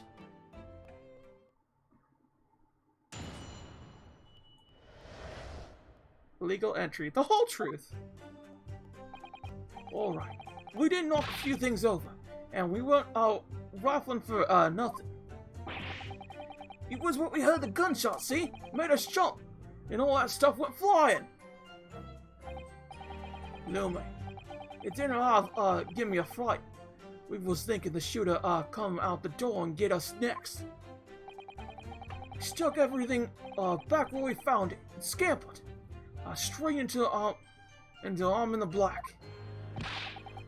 We could have shot the pawnbroker, see? We never even had a chance, did ye? Oh, we're gonna add another image? Let's add another image. What is this image being added? Well, I'll have to wait until you actually send it to me, Jack. Please. So you admit to the defense's accusation. You did indeed ransack Mr. Windybank's countertop on the night in question. Not ransack, Governor. No. That's right, Nash. That's right. It's more like we tidied up.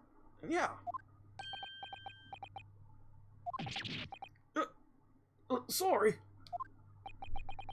By their own admission, these brothers entered the pawnbrokery under dubious circumstances. However, they panicked and fled on hearing the gunshot, having first made good their mess. The way you say it, we hardly sounds like roughs at all. We don't, Nash, we don't. Can you make us sound a bit more cutthroat? Why you gotta block me? Can't just be a coincidence that these men showed at Wendy Banks that night. There's more to their testimony than meets the eye. I'm sure of it. Just like Autobots. Okay. Oh, fuck. That's a nice image. Yo, this supposed to be you? Okay. I see, I see. MB staying winning, I take it? Send via Discord. Yeah, I see you. I sees you.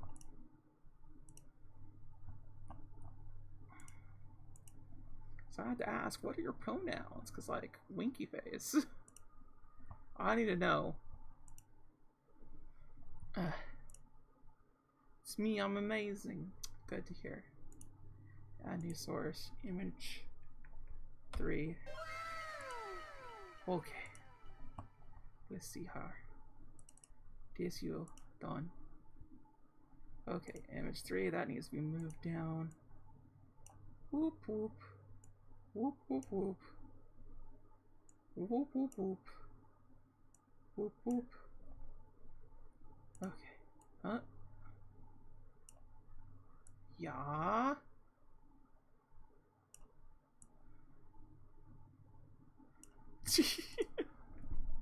Look at all these images. My goodness.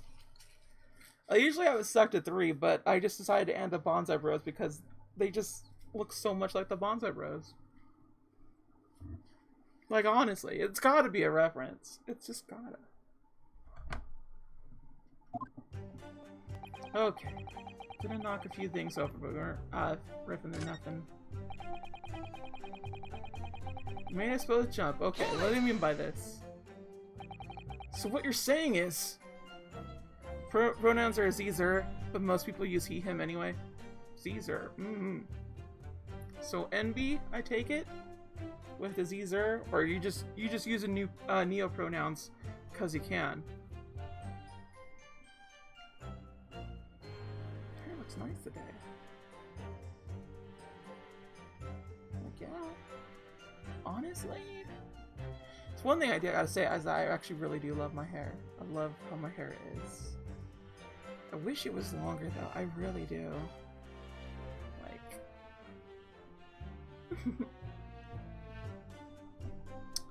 So what you're saying is, the sound of the gunshot shocked you so much you knocked all those things off the counter? Only shocked one of us that much, yeah? The bag of nerves needs to learn to keep his shirt on. Agender, baby. Yeah. That's what I'm talking about. Look, I'm just saying I'm keeping my status as don't like men.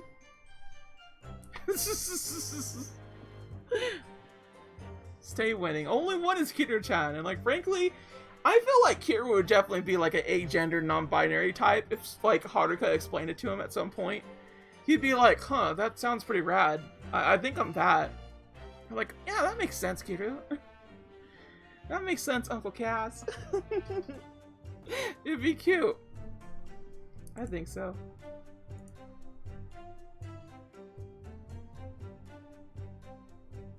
Oof.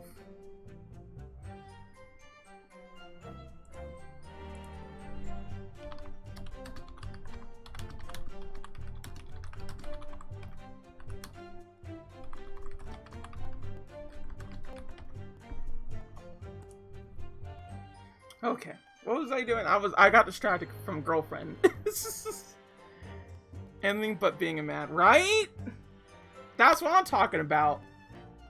Men lowest on gender totem pole. This is truth. And that's not because there can't be good men. There are plenty of good fictional men, and there's few and far between men out there, but like, fuck. There's so many that because of like patriarchy stuff and whatnot, it's just kind of like, ugh. You know? It's one of those situations that just really suck because like, they took a good gender and they made it sexist to like everything else. A perfectly good gender.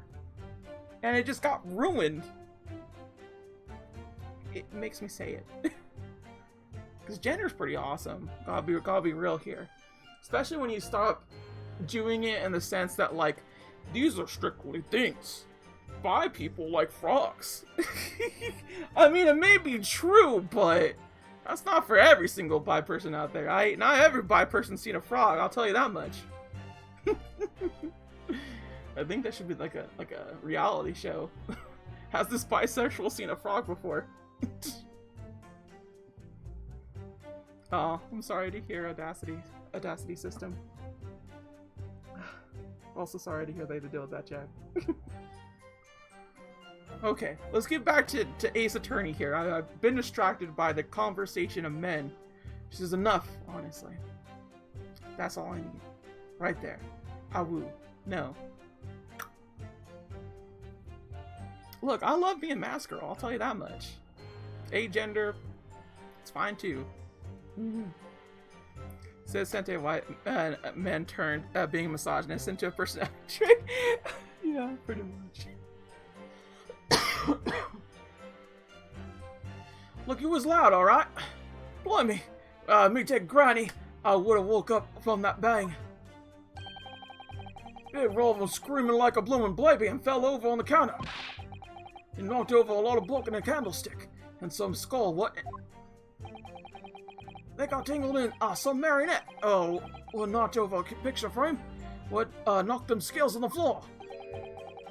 You really mastered working quietly then. What a racket. Me granny would have been scared back into a grave at a clatter like that.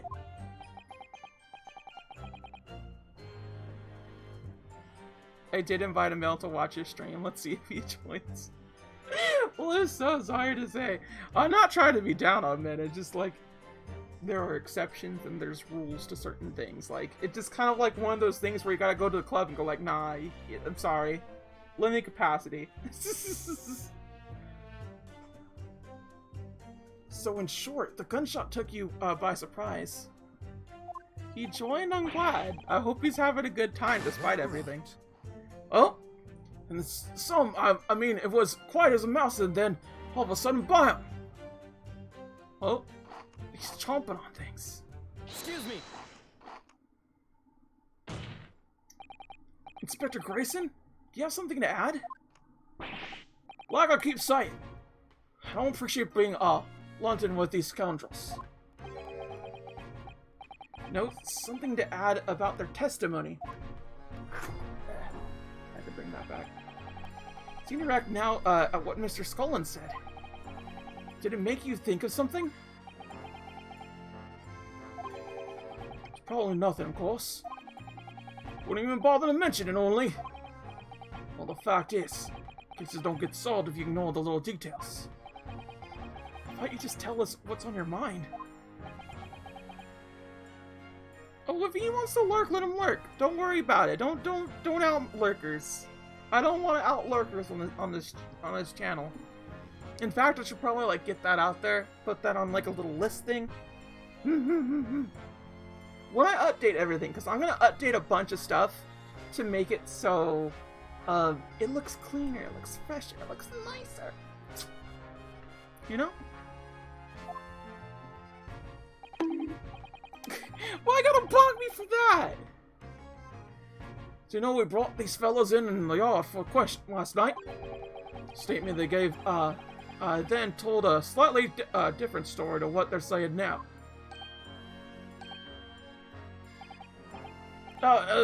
Did it? Claimed you heard the victim shout something out before the gunshot. I might have, it does ring a bell now you mention it. Right, that is only a minor detail, but still. I know, feeling like perhaps you've been a bit sloppy. Your testimony, eh, fellas? More rewards for points. Okay, I will do. If you have an idea of rewards for points, I'll be glad to take those ideas. Because I frankly can't think of any on top of...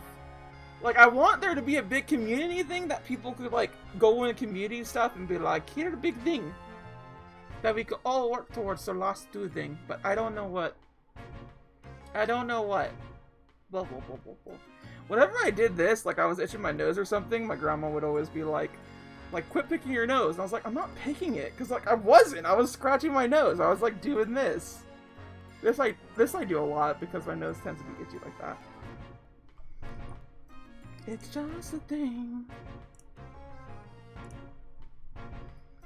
Several of the witness testimony has been any more sloppy than it has Hitherto proved to be. Shall be forced to bring the very harshest punishment to bear against them. Easy, easy! We'll get it right this time! That's it, yeah. It's all coming back to me now. Then speak. Supplement your testimony with whatever details have miraculously returned to your questionable mind, sir.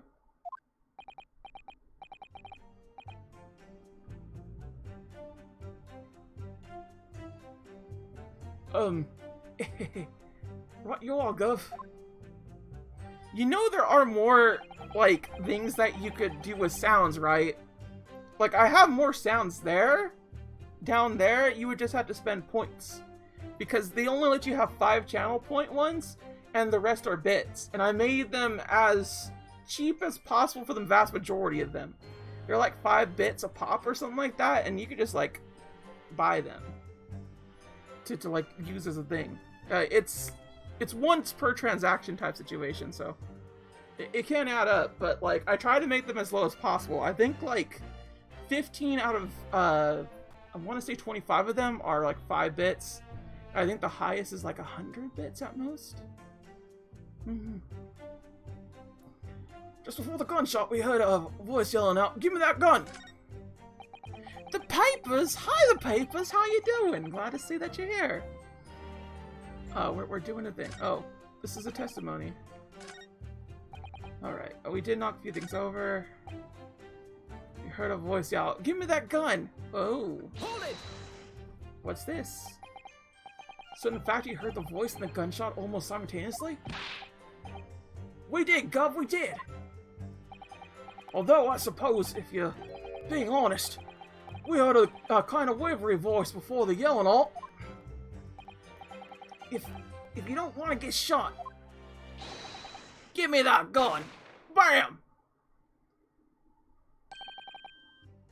Kind of thing. Career in acting tragically missed. And where were the voices coming from? Could you tell? Of course we could. From the other side of the door, behind the counter it was. From the storeroom, where the victim was found dead. And the voice you heard, it was that of the victim, Mr. Whittybank. Only Granny's like, of course it was. Oh, his Granny's like, of course it was.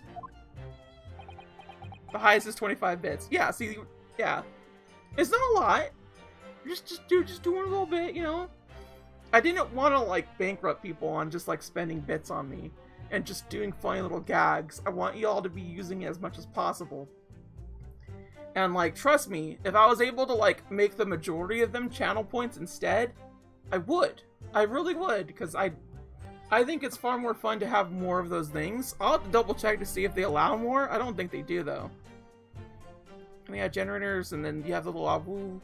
I even made a little icon with that. Then there's dabbing, and suggesting a poll, song time. I try to do what I can with these.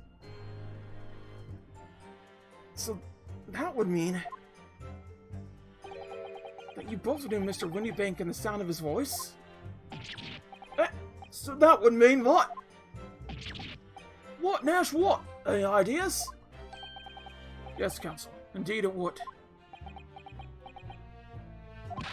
No. We don't know the geezer. Oh, am I supposed to deny it when the bloke in all the fancy clubbers are giving us the evil eye? If you value your lives, you will ensure your testimony is accurate and true. Oh, on me Granny's life it is! Oh, on his Granny's life it must be! It's a good job his Granny's dead. To summarize then, immediately after hearing the voice of the victim, you then heard the gunshot, causing you to stumble and upset the items on the counter, scattering them over the shop floor. Yeah, make it sound like we're clumsy. Don't forget we tidied up after like good little boys. Anyway, the way I see it. Own the place is holding the gun, so he should have just fired instead of. Whoa! Oh! What's this? You're saying that Mr. Windybank had a gun in his hands? Ah, yeah, I bet that was a sight, eh? Them two wavering the guns on each other must have got pretty hit.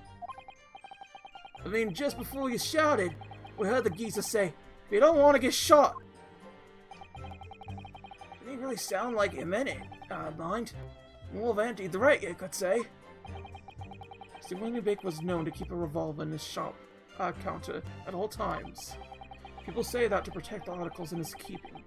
He would readily put a bullet in someone's head if required. That someone being himself, of course. Good grief! Extraordinary devotion indeed, if alarmingly misguided. Well, certainly sounded like he was ready to pull the trigger the other night. Only the person was going to beat him to it, choking his goose proper. Bet he wished he squeezed the trigger instead of wasting time shouting, "Give me that gun!" So really get those words that you heard the gunshot?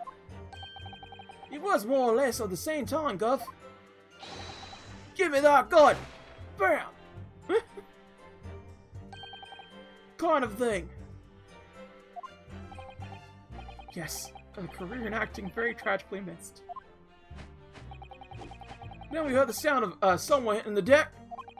Before everything went deep, dead quiet. After that, we done a slap dash job tightening the place up. Didn't have to give me a fright. We was thinking the shooter would come out the door and get us next. So you didn't try to open the storeroom door then? Not in your life! It went deadly quiet after that, it did. Put the wind right up ahead. Anyway, the door was locked, wasn't it? Weren't it? No way that was opening? Yes, of course. It was locked from the inside, so we've been led to believe. It was, Gov, it was! From the inside.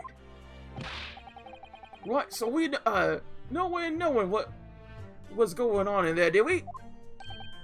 Unless there was some other way to get a view of the inside of the storeroom. Like through the keyhole, or a spy hole, perhaps? Don't ring no bells! Don't light no lights! Way to run before we notice anything like that. We're still cutting our teeth in the game, see? One day, we'll really cut the mustard! Please cut it out. But as we know, behind the door was the victim's lifeless body. The accused not 2 feet away. Yes, unfortunately. Gina was in there, unconscious, with the gun in her hand. She confirmed it would be correct to say that neither of you set foot inside the storeroom. That's right, God, that's right! Good, even if we wanted to.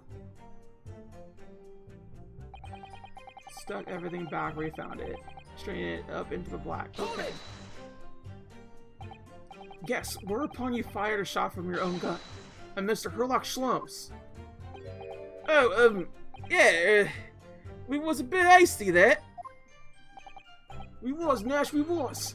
Truth be told, I was already shaking like a leaf when you lot turned up. If you're shaking like a leaf, don't put a loaded gun in your hand. Good advice, miss, good advice. Truth be told, my mind went totally blank. Before your mind goes totally blank, make sure you don't have a loaded gun in your hand. Mental note made, miss. After that, we laid down the street, but partly we looked dodgy to the coppers or something. So they clamped the tabbies on us like winking. After they've been handcuffed, the police found this revolver in your possession, correct? Well, yeah. Well, listen, that proves nothing, don't it? Could have shot the pawnbroker, see, we never had a chance, did we? Hold it! And why should we believe that? Yeah, what? Well, 'cause it's true, ain't it? The place was totally empty when we went in. At the time, the victim was already in the store, having been forced to open the door by the accused, who had a gun to his hand. In other words, on the night in question, these two witnesses never even laid eyes on the puppeteer of the pawnbrokery, Mr. Windybank. Correct? We got it, mister! Down to the T! So the Scullin brothers never actually encountered Mr. Windybank. Is that really true, I wonder? That's it. The full extent of their testimony? What is it, Runo? You look very fierce. I could pour you some herbal tea if you're tired. Oh, thank you, but I'm fine. Being such a logical thinker, you'd probably laugh. But I feel as though that these brothers are still hiding something. Something important. Something more than a feeling, though. Got no proof to support it. Well, I feel that could be very logical at times. Sorry? People's expression, the movement of their eyes, the words they choose. You take all that in your brain will quietly analyze it to come with a feeling that, like you described. Concluded that there's something suspicious about this testimony without knowing why. That's all. I think you should trust your instincts. Iris, thank you. Sometimes I think she's 10 years old. I must be 5. Right? Wait, riffing through nothing. Okay, let's hear this. I don't think we went through this. If that's the case, why didn't you testify to that effect in the first place? Well, you know, we ain't exactly squeaky clean, are we? Wait, Nash, wait! We just admitted something like that. People would think we was up to no good. Well said, Ringo. Me old China. We only landed ourselves in even more trouble. In fact, now, as a result of lying in your previous testimony. That's exactly what you've done. Landing yourself into even more trouble. Hey, well, this rotten look. Says the rotten apple here. Witnesses. Explain your actions to the court. Why did you ransack the victim's counter? We never ransacked nothing. Why, Nash, why? More like we tidied the place up.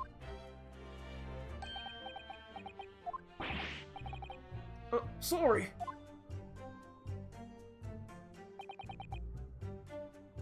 Give me the gun. The voice, give me the gun. We, who owned the place was holding the gun. So, yeah, what? Why are you saying it was holding the gun? Why are you saying it was holding the gun? Oh, God dang it, I didn't want to go further than that. Okay, I'm pretty sure it's that little part that we extend to, because they're saying that they saw it.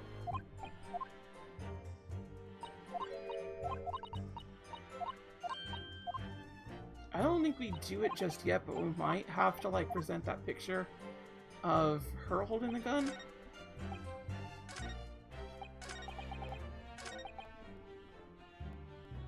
Hold it!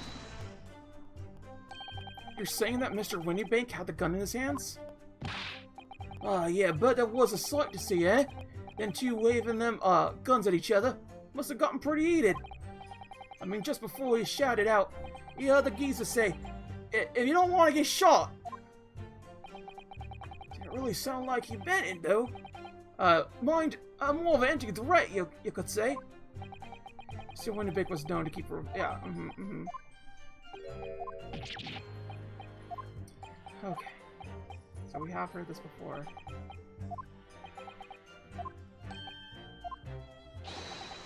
Yeah, yep, give me the gun, bam. Yes, yes, yes. Man, they go on for hours with this. Next to nothing.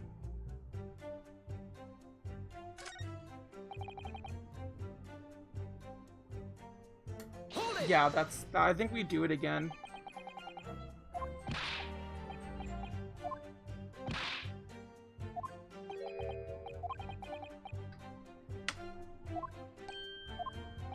Yeah, I think we have to present the evidence. I think that's what it is, because it's not changing its tune at all. See how it just keeps going in that same loop? So the Skull and Bones never actually encounter Mr. Winnebank? Is that really true, I wonder? Yeah, Please, please, please, please. Please, stop. Ugh. Oh my god. Please. 5,000 years. So we're gonna present here, because... Why is this? Why is this a thing? Objection!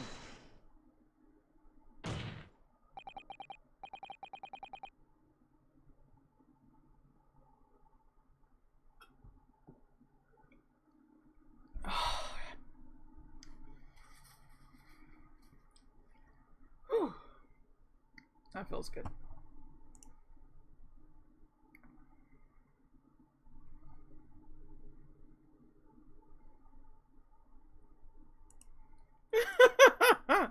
Oh, that's great. I'm sorry, my girlfriend just like texted me, like, basically my mom went bra shopping with me, and she's like, it's not fair that you have bigger boobs. Oh, I love it. I love that so much. Okay. You're saying that the night in question. Why are you blocking me? Don't block me for that. Come on. I'm happy here. My GF is like just dunking on her mom, you know? That's great to see. Oh. Oh. I'm sorry. The victim, Mr. Winnebank, was wielding a gun, is that correct? Do you do what I want? That's fair, Marin System, that's fair. Was wielding a gun, is that correct? That's it, Gov. You got the picture? Yes, Nash, yes. No question. Yet the photographic evidence from the time of the incident clearly shows that Mr. Winnebank was not in possession of the firearm of any description. Objection! You surprise me. Does the defense really intend to highlight evidence that compromises the position of the accused even more?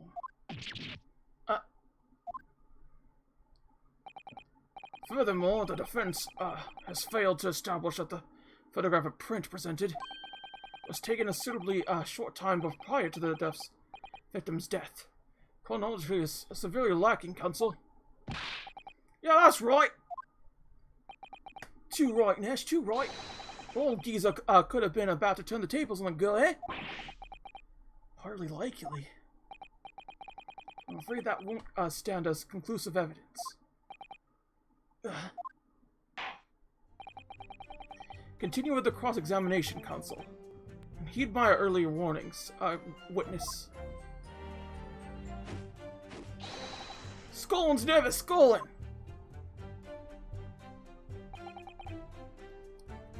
What? Did that just do nothing?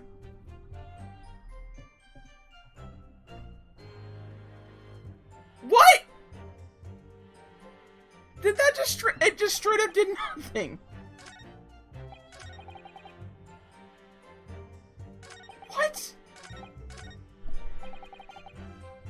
I put it out there, and it just on it.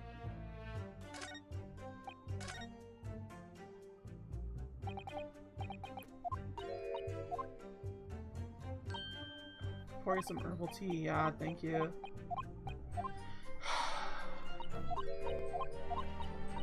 I just, like, I know that the contradiction is that they've seen him.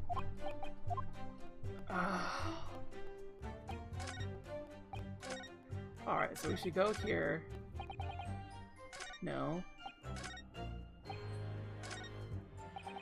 We couldn't have shot the pawnbroker, see? We never had a chance, did we?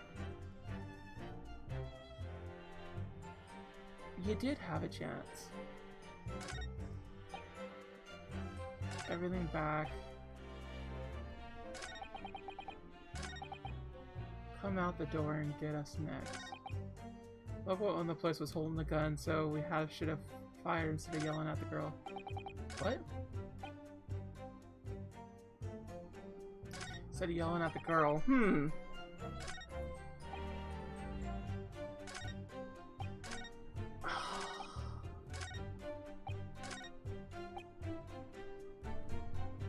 We never had the chance, did we? I guess you could present the little map thing with the door?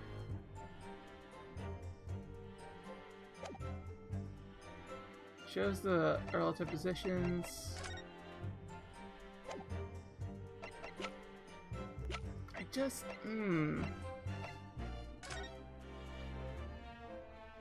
Maybe... This is Mr. Winniebake's gun. The cylinder is completely empty. Mr. Winnibake always, used to keep his gun on hand in his shop counter. Yes, but only ever with a single bullet loaded, I understand. That's right, to keep all the pawn articles that were in, this care safe. Just one bullet was fired that night, and the poor man lost his life. So returning to the shop, I wonder. Trying to keep the article safe? Is there anything on this gun? It doesn't look like it.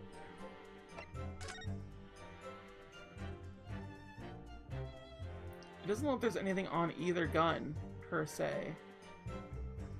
Oh, I was so close with this! Showing the man's back. Reporting party. Inosuke Naruto. Single bullet in upper half of victim's back, and otherwise.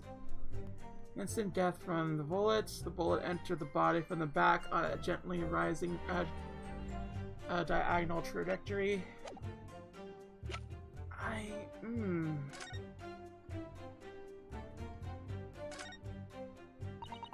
Pawnbroker perishes in pick purse plunder. How awful for Genny. I mean, tomorrow's headline will be discharged. Diver is doubtless do-gooder, right? Yes, something like that, if possible. I'd like to go even bigger. Bigger? How?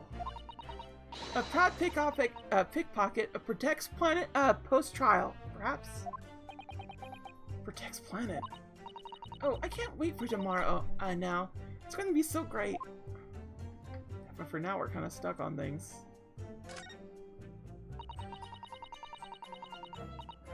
So sensational story lower down at the front page as well. Look. Ministry Mole. Classified secrets may have been leaked overseas from Ministry of Justice. For a 10-year-old? Iris certainly has her finger on a pulse of the world news. It's about secret communications between Great Britain and its allies. Apparently they're being intercepted by hostile nations. Communications are being intercepted? And how would somebody be doing that? That's the question, isn't it? I come with 3 different possible methods so far. Are you looking for a new career, Reno? No, of course not. I wonder. Perhaps this is what Lord Stronghart was talking about yesterday. Yes, it could be, but it could explain why he has Gracie running from pillar to post at the moment. Okay, cool. So that was something that we did need. We did need that. We don't need that right now. Why do you say I know it's good, Sherlock? Ah. None of those.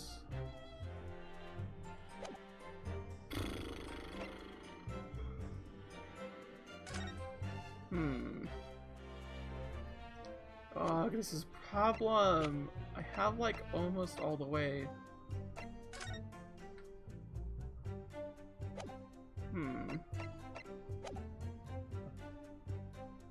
Couldn't have shot the pawnbroker, see, we never even had a chance, did we? Snuck everything back when we found it, scampered straight in the black. We never had a chance.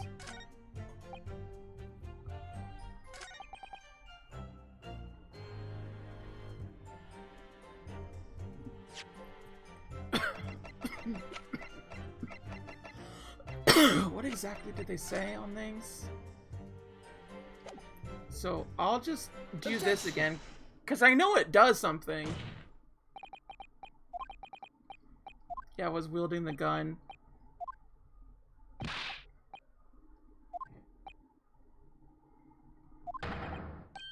Objection! And then he objects to that.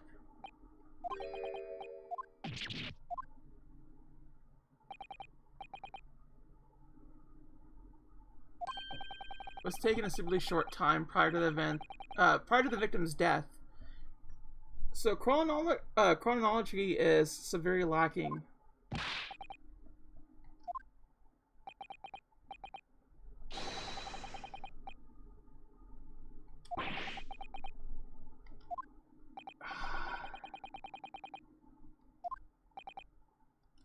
It won't stand as conclusive evidence.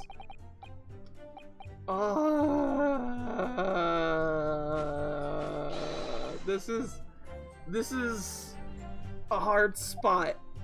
I feel like I have it, but I don't.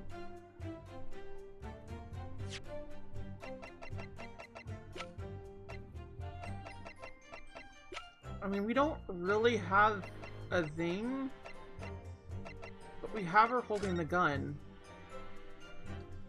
I guess we just got the wrong evidence, and it's not, like, getting me, because it's not quite.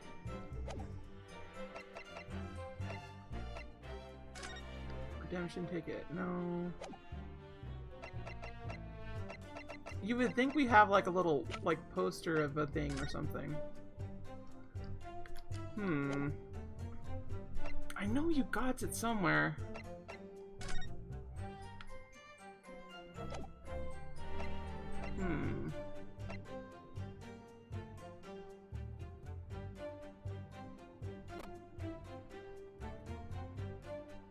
Objection! Is that it?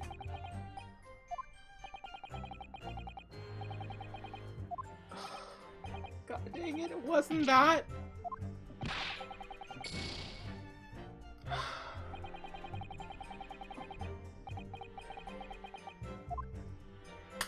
What is it then? So that should be the one that I pressed it on.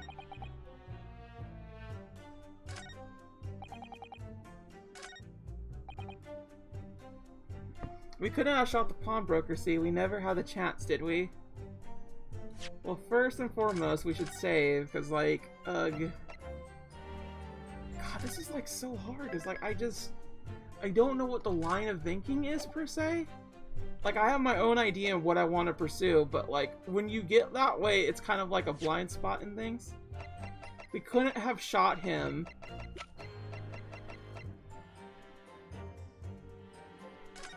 To present.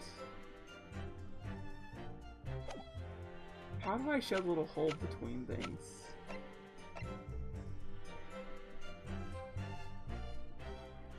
Oh, I don't know.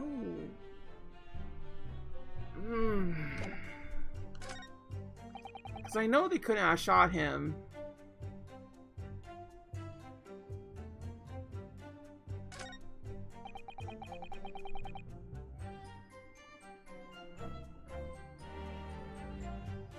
gave us a fright. Stuck everything back. We couldn't have shot the pawnbroker, see, we never even had the chance, did we? I feel like you did. There are signs that a single round was fired. So only a single round. We know it was Mr. Shlom's that got shot.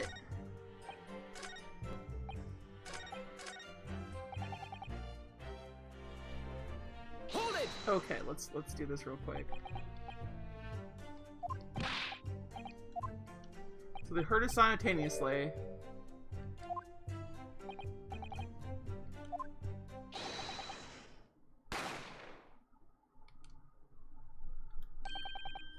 Kind of thing.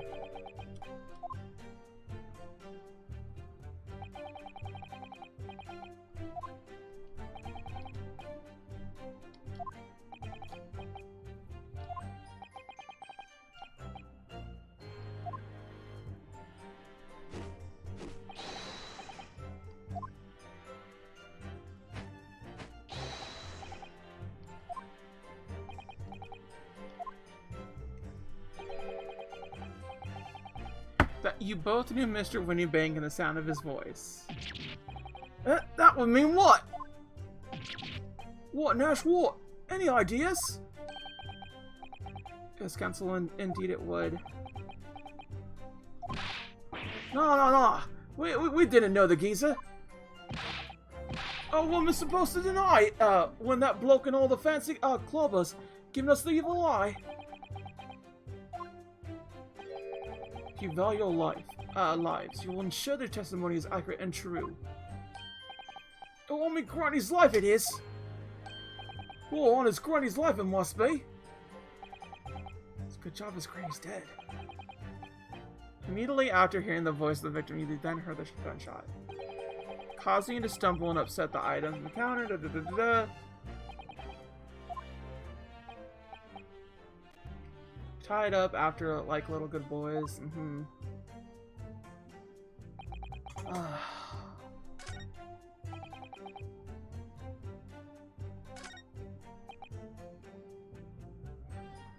Give me the gun. So it was him saying it.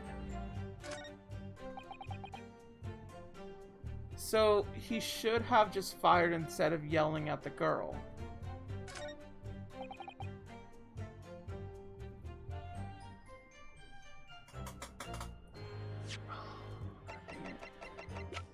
It might have to be the gun. What does it say? A gun belonging to the victim, Mr. Winniebank, that Gina was holding when she was found unconscious. There are signs of a single discharge. Yelling, give me that gun.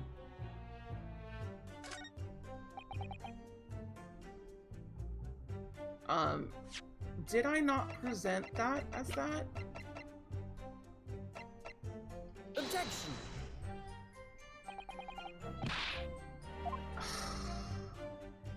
What is it? What is the thing that I need? Like, I feel like I'm at the point. I feel like I'm there, but it's not doing it. And that's the thing that's confusing me about all of this. Because, like, I swear I have it. I swear I have it. But it's not fully there. God damn it. We could have, oh yeah, we couldn't have shot the pawnbroker. See, we never even had a chance, did we? I don't know why we put that there, because there's only been a single discharge shot. We know that. And we know the way that it was done. So this is the thing that confuses me about the whole thing. If we're trying to go like a different pathway, because this is something that I had a problem with in, what was it called? I think it was called Spirit of Justice? Ace Attorney 6. And in Ace Attorney 6, I found out very early on, in case 3, who the actual killer was. But because I pursued it the way that I thought it was going to go, it immediately canceled me out and I had to go to a different line of thinking. Because I already knew what happened. And that case made me so pissed off because, like, I solved the damn thing almost immediately. Like, they have like a whole entire like other trial in every situation and whatnot for that case, and just ooh, it got me hopping mad about that. It really did. It made me very annoyed.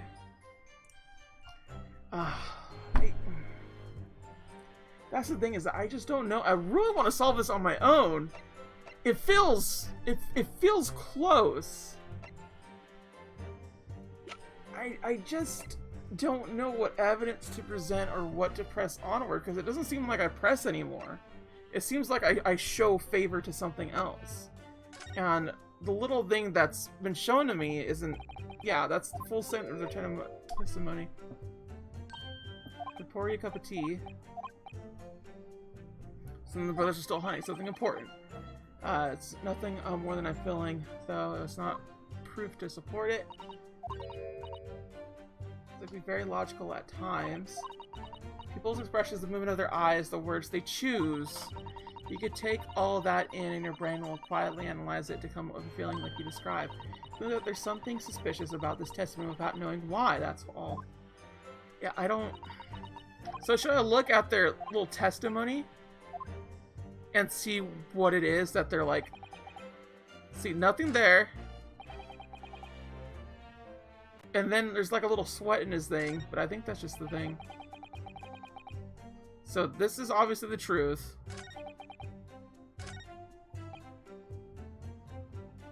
Mm-hmm.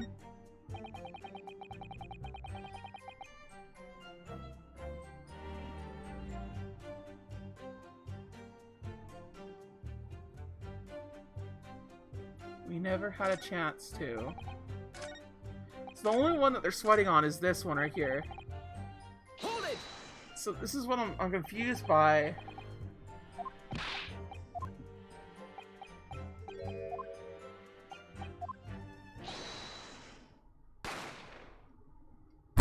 Mm-hmm.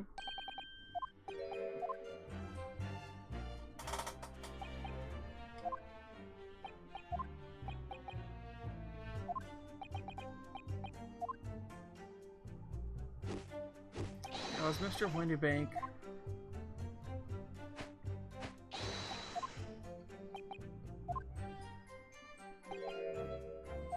That they both knew the voice. Yeah, that's kind of my thing, is that they knew the voice, and I want them to admit that they knew.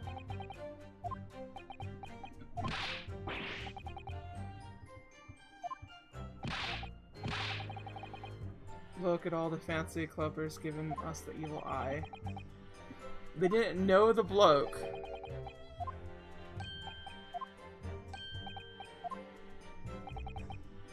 Is there one that I just didn't press on? Because I feel like there is.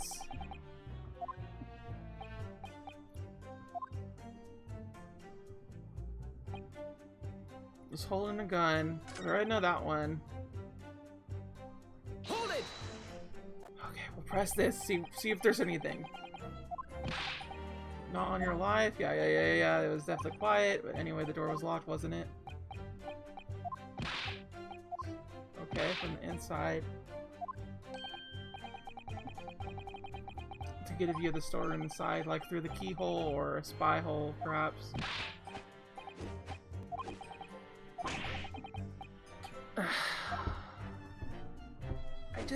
I don't know.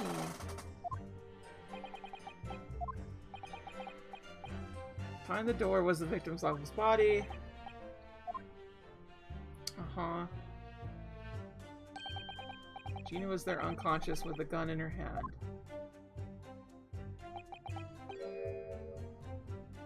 Set foot inside the storeroom. That's right, Gov. That's right. Couldn't have...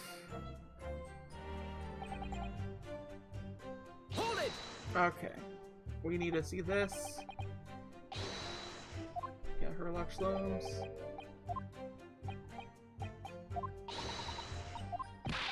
Yeah, I did this too.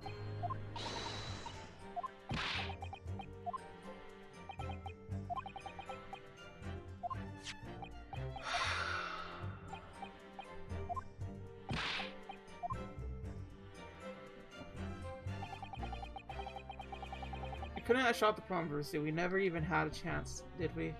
We never even had a chance.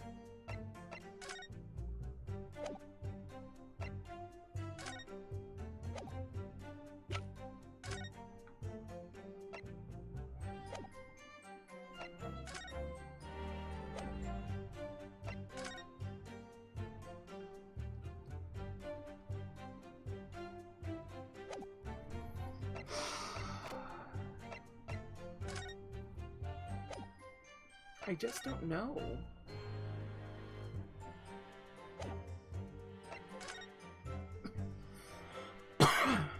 Because I pressed something and it gave me a little bit of it.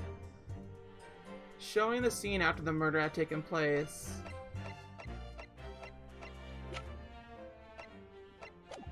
I really don't know what it is. I'm just gonna have to look for it.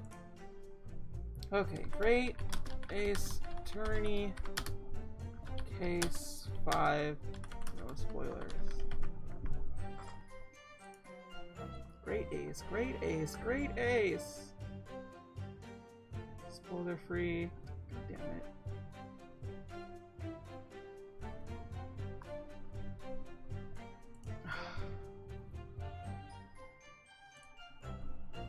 Great ace. Case 5, no spoilers. Come on! There it is. Oh. It's trial day 1. Case 4. Case 5, investigate.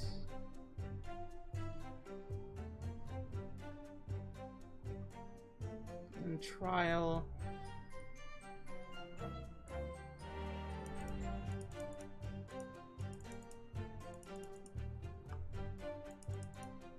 Crime scene floor plan. Oh, evidence added. Okay.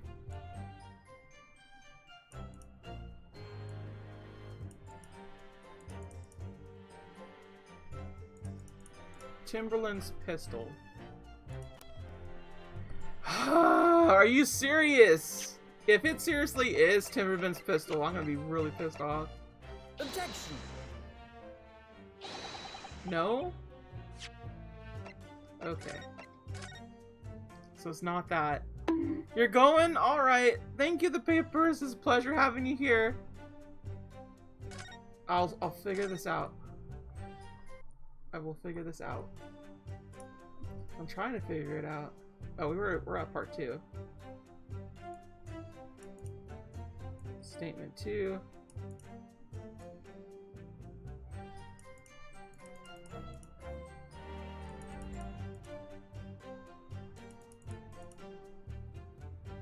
Press statement 3, picture of the crime scene.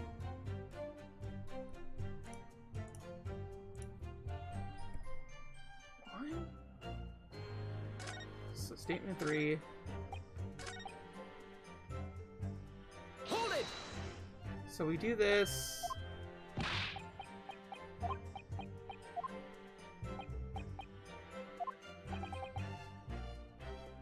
Yeah, known to keep a revolver, all that such.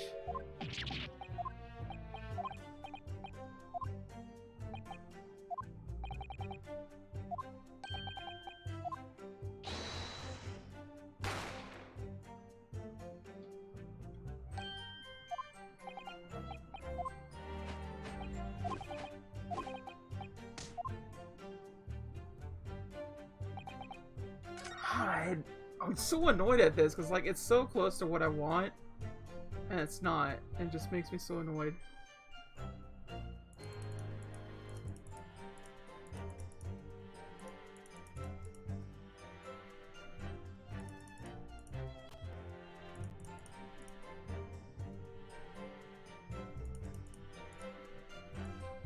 Present statement 3, picture of crime scene.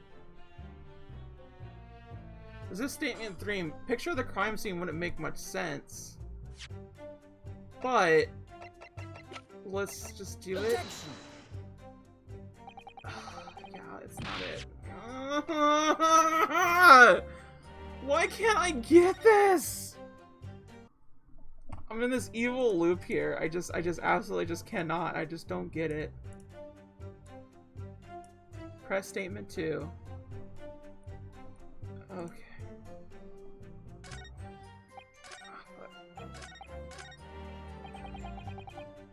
Hold it.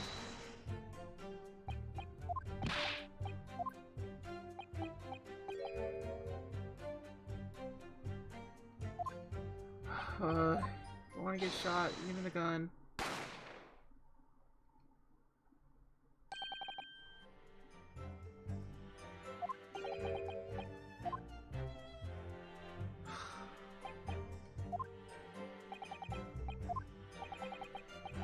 In the storeroom where the victim was found dead.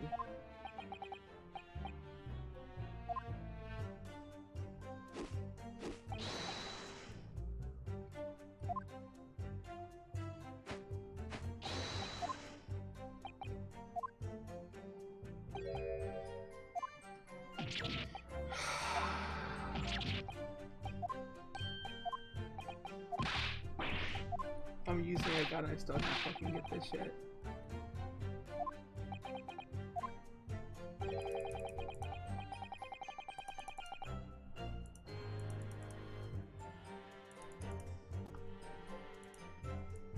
Present autopsy report. Picture of crime scene. Statement 3. Why is it saying all that? I what? Because like the rest of this I know is not. Press statement 2. Tobias Grayson.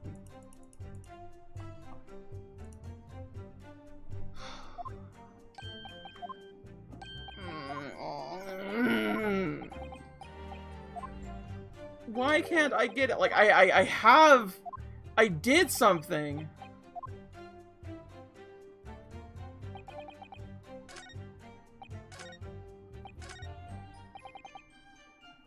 Give me the gun.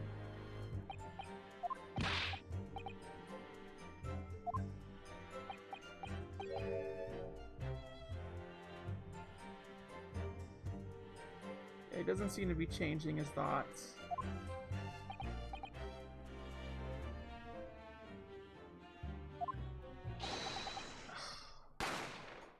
Fucking hell. Why can't I get this? Ugh.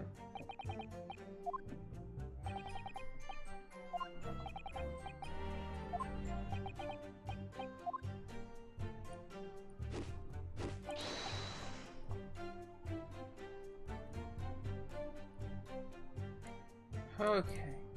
Press statement 2. Tobias Grayson. I believe we did the Tobias Grayson. Statement 3. Picture of the crime scene. Picture of the crime scene. I think that's what we did wrong.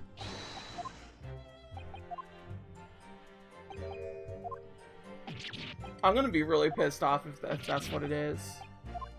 I think that's the whole point. This is just kind of a dumb thing then. Dude, quiet, please. This is the thing I don't like about Ace Attorney, is that fast forwarding through dialogue is shit. It's always been horseshit. Yes, I know. Now look at all that. Look at all this. So, what was it say? Statement 3. Picture of the crime scene. Hold it! I didn't want to press it, god damn it! Ah! Let's go through this again all over. It's like 5,000 years for this shit. Look at that! How much it is! Please hurry the fuck up. God.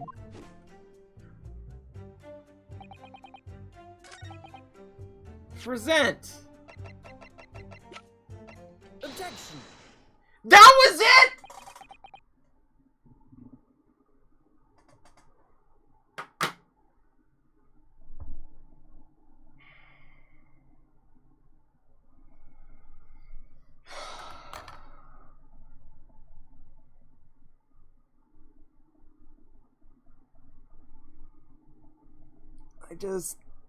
Oh. God.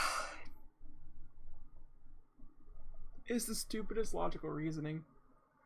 I hate it. I hate it, fam. I hate it here. Fuck.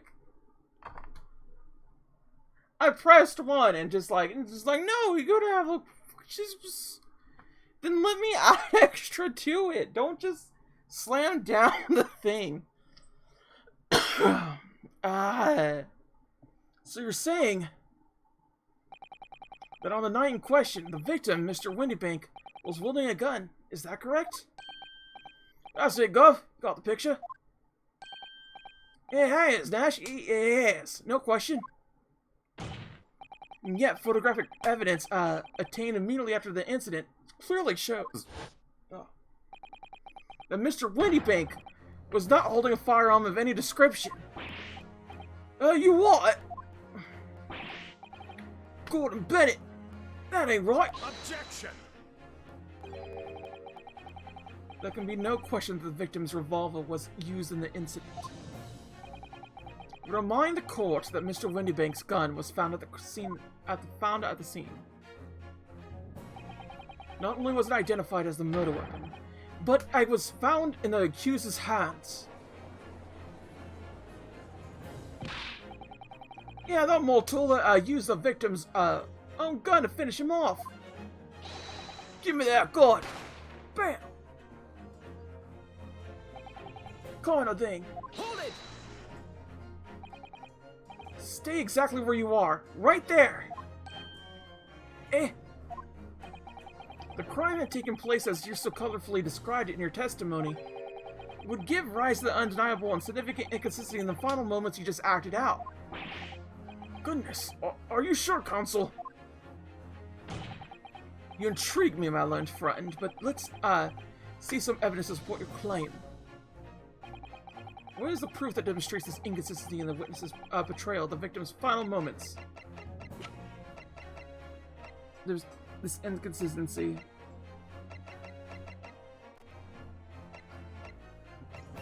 The inconsistency?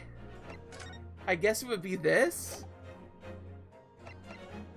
But we're talking about how... So this game is confusing me! It's confusing me on what part we're arguing what! Shot in the back? Yeah. Oh yeah! You're right! He was shot in the back! You're right about that, Sonic THB. Thank you for this, my goodness. Single bullet in upper half of victim's back, yes. So it's this right here. Instant death, So it would be autopsy. Take that! Yes. According to their testimony, the witness claimed to have heard a shout of, "Give me that gun," followed by a gunshot. Indeed, with the two events happening almost simultaneously, or so we're led to believe. Yes, that's right. Now, if that testimony is true, it would mean that the moment of death, the victim and his attacker would have been facing each other. However, in the autopsy report, it clearly states that the victim died instantly after being shot from behind. Well, so as I stated before, there is an undeniable inconsistency in your testimony, Mr. and Mr. Scullin. Yeah, oh, God. But that's the God, honest truth. It is, Nash, it is. When it was shot that night, the shopkeeper had a gun in his hand, and he said, with our own bleeding eyes. Did I hear you, right just now? You actually saw Mr. Windybank holding the gun? Something like, that might have slipped out. Ladies and gentlemen, you have all just heard the admission by these two witnesses that on the night in question, they actually saw, with their own eyes, the victim wielding a gun. Which can only mean that despite their testimony to the contrary, the Scullin brothers must have encountered the victim in person.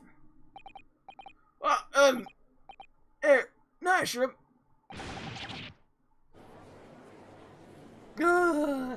took this long to get here. Order. Witness, explain yourself at once. Well, the thing is, it wasn't supposed to, It would seem that my previous warning fell on deaf ears. made it quite clear that false witness would be the death of you. I to understand you replaced the untruths of your original testimony with renewed lies. Ever so sorry, Gov. Truth is, see, we, cut it out. No, I should cut it out. We bluff now. We know what it'll do to us. He? What are they talking about? Let me make your position here perfectly clear.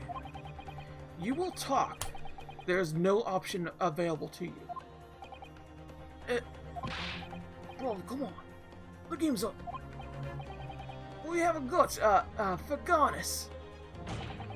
In case it hasn't quite sunk in yet, no matter how hard you try to hide it, the truth will come out. The night in question, it is now apparent that you brothers met face to face with the victim. Demand that you testify again to explain the precise circumstances under which these meetings took place. Well, do we have to? On pain of death. Suggest you make yourselves fully aware that this is your very last chance to tell the truth. So we're gonna go through this little testimony right here, and that's it for today. That's all we'll be doing for the rest of the day. We're gonna end it after this testimony. The cross-examining, or at the very least to the point where we have to present something. Yeah. Alright, so we got something the governor in having a sign of relief when the geezer showing his mug. Give me the gun, he bellowed. And then he fled at us like it was possessed. I thought we had at it. My old geezer, the bloke was strong as an ox and chuckled me over the counter. I pulled my gun on him, and then he legged it from the door into the back room. We never had nothing to do with killing him. That's what happened, I swear. So you're telling us at the moment before the victim was killed in the store, you in fact encountered him in the main part of the shop? Well, yeah. Sorry. Well, we find ourselves at an interesting juncture. This change matters considerably.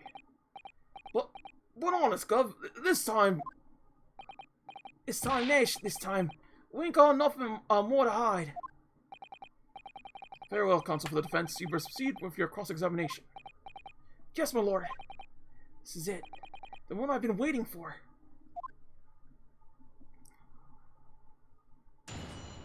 Cross-examination, baby. Counter with the victim. Alright, so we got inside. Okay, yes, this is Geezer showed his mug. Okay. When you say geezer, I presume you mean the victim and perpetrator of the shot, Mr. Winniebank? Who else? Oh, sorry. I mean, that's right. We was keeping a close eye on the entrance to the Gav, obviously. But we never thought, no one was, gonna come with the back room like that. Back room being the pawnbrokery storeroom. Yeah, that must have been where you popped up from. Only place it could have been. So it seemed the victim was already in the storeroom when these brothers entered the premises. Which means Genny must have been in there at that point as well. Doesn't make sense, does it? If Gina had threatened Mr. Windybank into the storeroom with her gunpoint, then why would he have emerged from the same room all alone when the brothers arrived? Oh, I don't know. Do you see the accused at that time? Well, I'm more taller. Couldn't tell you. No way, copper. We ain't having bigger fish to fry then. I mean, the whole geezer just lost it. Give me that gun. So he told Dan to give him the gun. You mentioned that Mr. Winniebank shot shouted those words in your previous testimony, too. However, you claimed that you heard him yelling them on the other side of the storeroom door. Oh, well, did we? The truth is, he was shouting those words at you, wasn't he? Well, yeah. Was the victim Mr. Windybank, wielding a gun at the time? Was there ever a lemon looming a ram good bell and it had pointed straight at me front face? So what you're saying is, you definitely saw Mr. Windybank with a gun at that time. Is that right? It is, Gov, it is. Spot on. Then all of a sudden, he came at us, he did. He was, bedlam. I didn't know who was, going for who. You were clearly all going for each other. Like that shit. We thought he had it, I mean. For all the geezer, the blood, as strong as ours, and chucked you off the counter. Yes, I noticed you mentioned the counter in your previous testimony, too. Well, yeah, of course we did. We knocked over a lot of books and a candlestick and some skull, whatnot. I got tangled up in some marionette. What knocked over a picture frame, what knocked out them scales on the floor. So in fact, it wasn't the sound of the gunshot that shocked you and made you knock those things off the counter. Well, Big Brother went flying over the counter like a gunshot, I can tell you. And the old geezer pinned him. He did, Nash, he did. And if he hadn't been there, the bloke would have flattened me like a blooming pancake in seconds. The time in question, the alarm was raised in the local police station by a secret cable from the pawnbroker.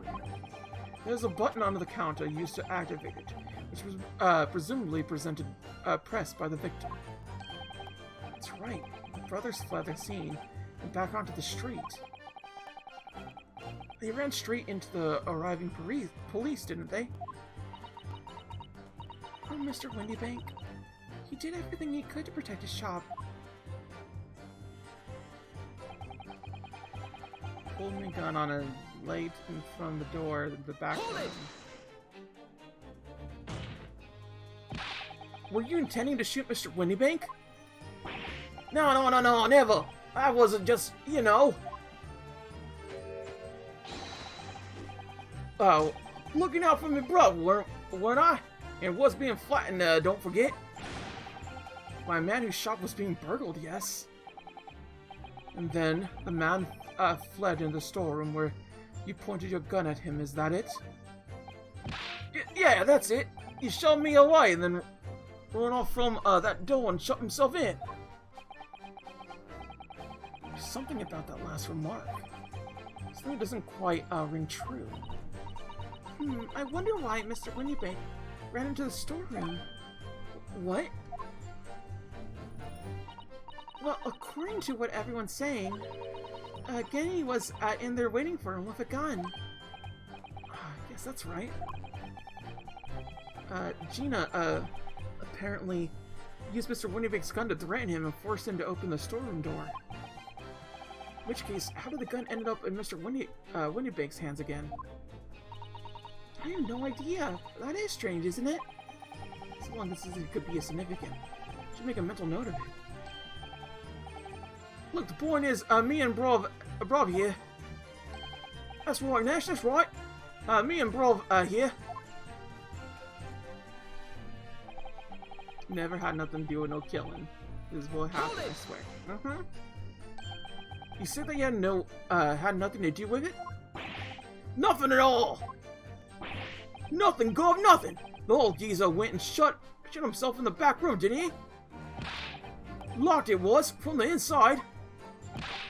We know it was, because we tried to open it. Well, it's a decent door, that one. Good and strong. Wouldn't budge an inch. So in the end, the situation remains unchanged.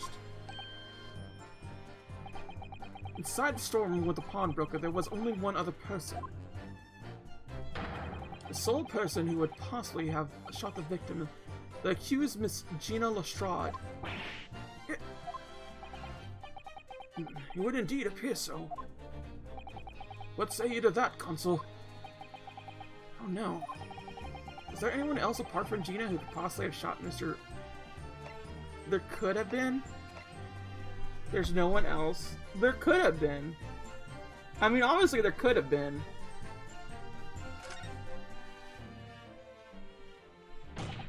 Mr. Scullin! What? What's that look for? Their gun discharged too, right? Yeah, it did, but it was at Herlock Shlom's. So that point is not mattered. It's been a one-time shot, so that doesn't matter. From the moment you admitted that you encountered the victim face-to-face that night, the course of this trial changed completely. It did? What is your point, my learned friend? The question we must answer is, who could have shot Mr. Windybank? And it is the belief of the defendant is not the only possible answer at all.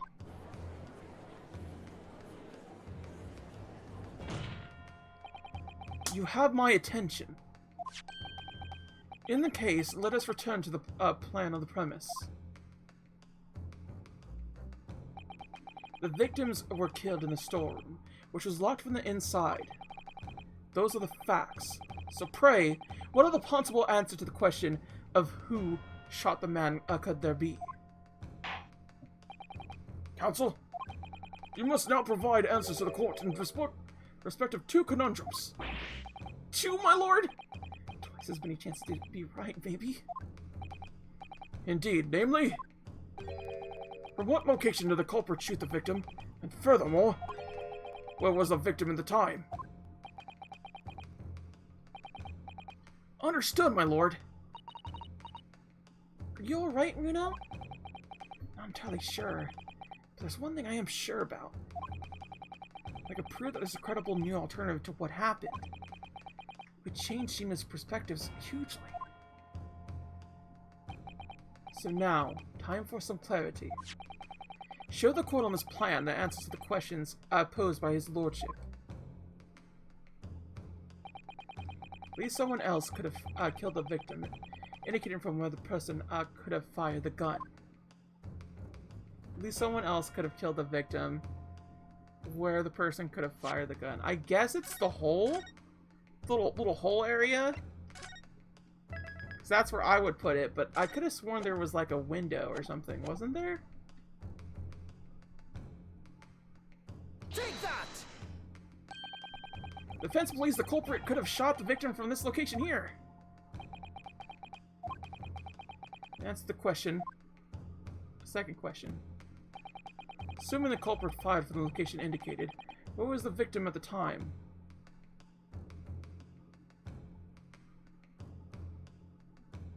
Take that! Defense believes the victim would have been in this position here. Your answers in fact show is that your own position is absurd as those you have indicated on the plan. What are you saying? Ah. God dang it. Oh. Ugh. I probably just like got it slightly wrong, but I'll take my L. That L was deserved. Okay. Where did the culprit shoot the victim, and where was the victim at the time?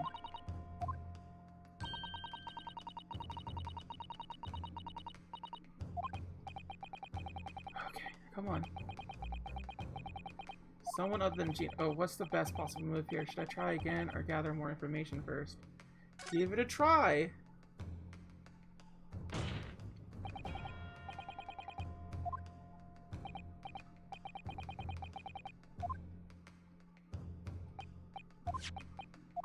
Okay. Because I believe he could still be shot from the hole. If you believe someone else could have killed the victim, indicate where that person could have fired the gun.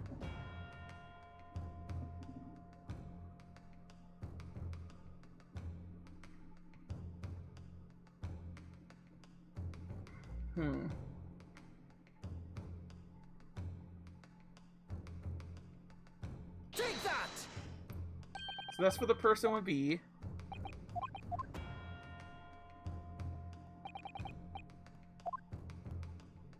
And this is where the victim would be. Take that!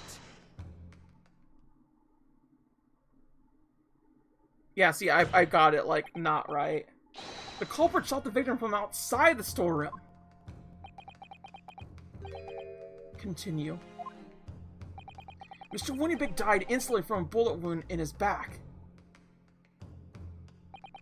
Looking at the stain of the blood on the storeroom floor, it doesn't appear the body was moved after death, which tells us that he almost certainly shot while he was in the storeroom. However, the crucial point is, where was the shooter when the fatal bullet was fired? So you're adamant that the shot was fired from outside the storeroom? Well, according to the Scullin brothers' earlier testimony, pulled the gun in, then laid them in from the door into the back room. Mr. Windybank ran away through the door. You have to assume that the door was open at the time. Huh. Is that precisely that moment when the victim was fleeing for his life? That these brothers had the perfect opportunity to shoot the man in the back once he was inside the storeroom. Yeah. Oh. Come to think of it, do you remember when the prosecutor said in the start of the trial? Moving on to the finding of Scotland Yard's coroner. His report states that the bullet entered the body on a rising diagonal trajectory. It means the victim was likely shot by someone significantly shorter in height than himself.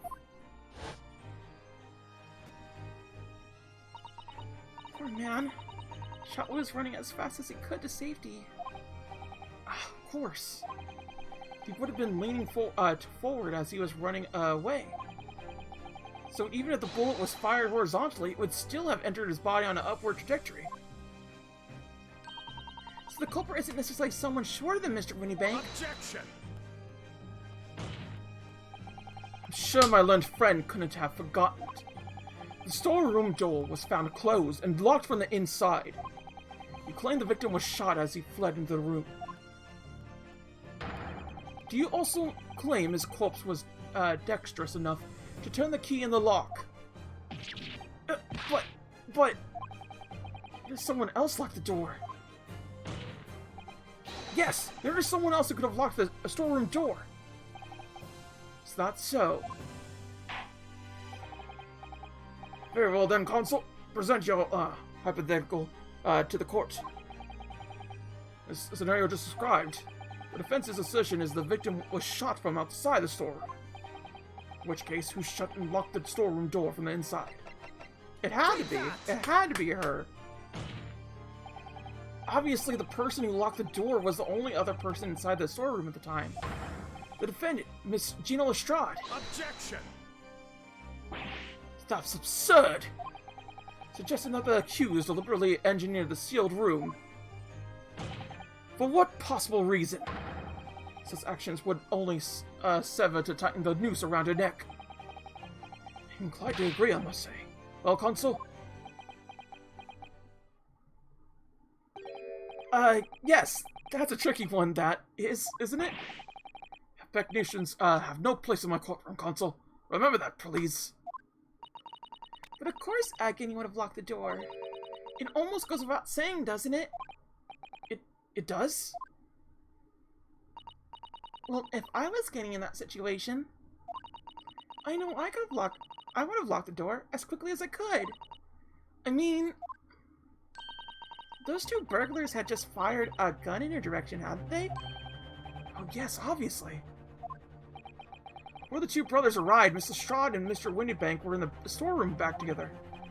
Now, I don't know what went on between them at the time, but at some point, Mr. Windybank must have heard the intruders break into his shop and left the storeroom.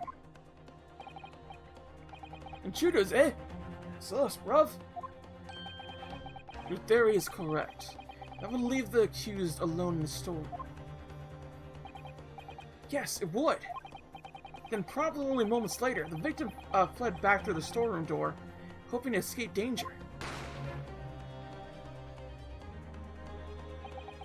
Hit in the back by the bullet, Mr. Winniebank fell to the floor where he was, just inside the storeroom. What we have to ask ourselves now is, what would the defendant have done in that moment? Oh, I see where you're going with this. Outside the storeroom was a terrifying killer who had just murdered Mr. Winniebank. As soon as that thought struck Miss Lestrade, she slammed the door shut and locked it, in order to save her own life. Hold it!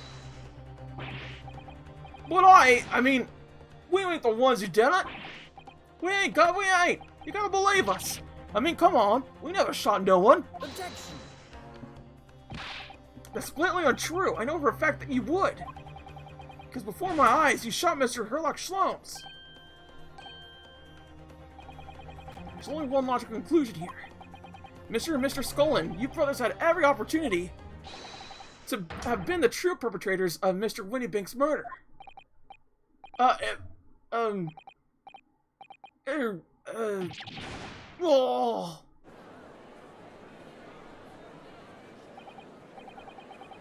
What does that? Oh yeah, yeah. They're all going about it. They're all doing a thing.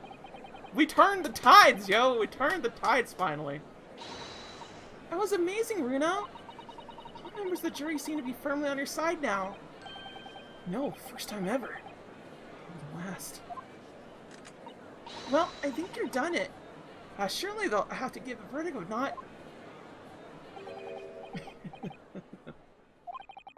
And I'm left, my learned friend.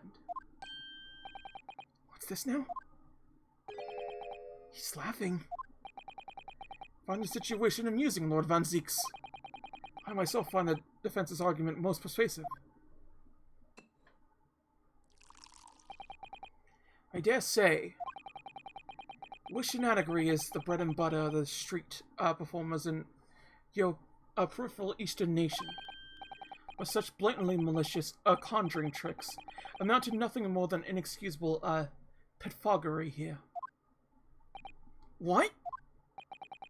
The hypothesis you put forward so obscenely credibly cannot and will not stand. Because, you see, contains a fatal flaw. A fatal flaw? Fatal frame?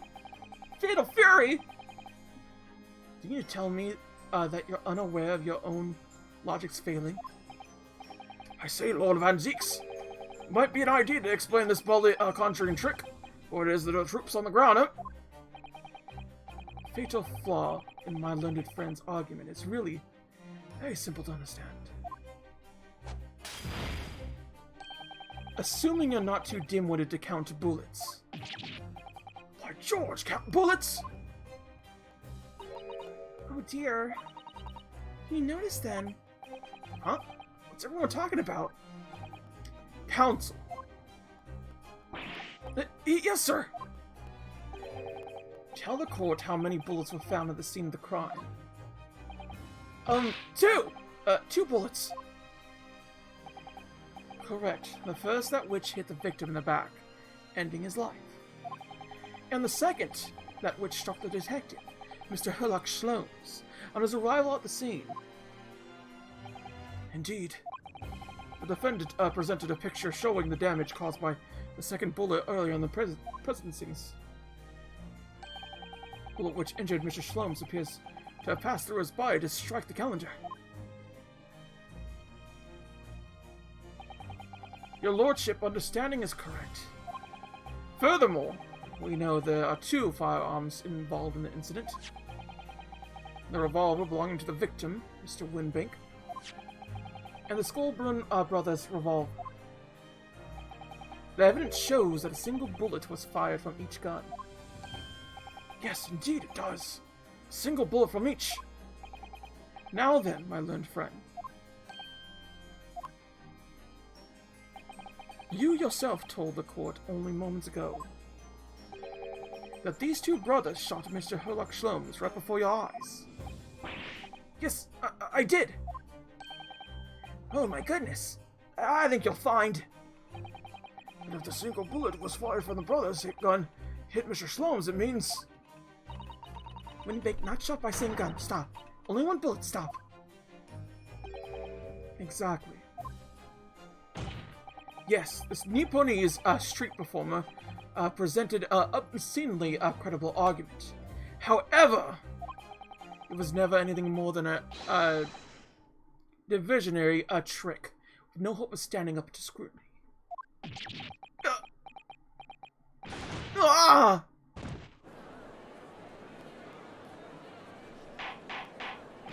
Order.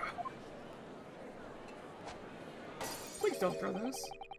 Pray forgive the discourtesy of flinging the dregs of this hollowed nectar into the public gallery. Lord Van Zeeks! But this court needs to open its eyes. The accused, Miss Lestrade, is no ordinary little girl.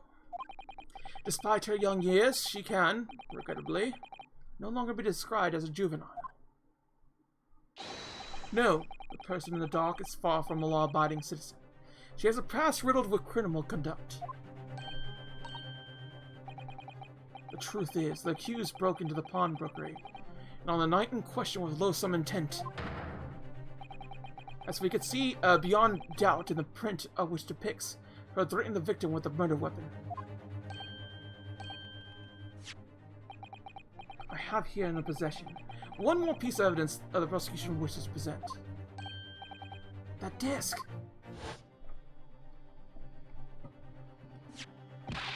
Be taking whatever it was on McGlynn's down the yard. Thank you very much. No joke! Don't give it to him! That's mine, that is! Mine!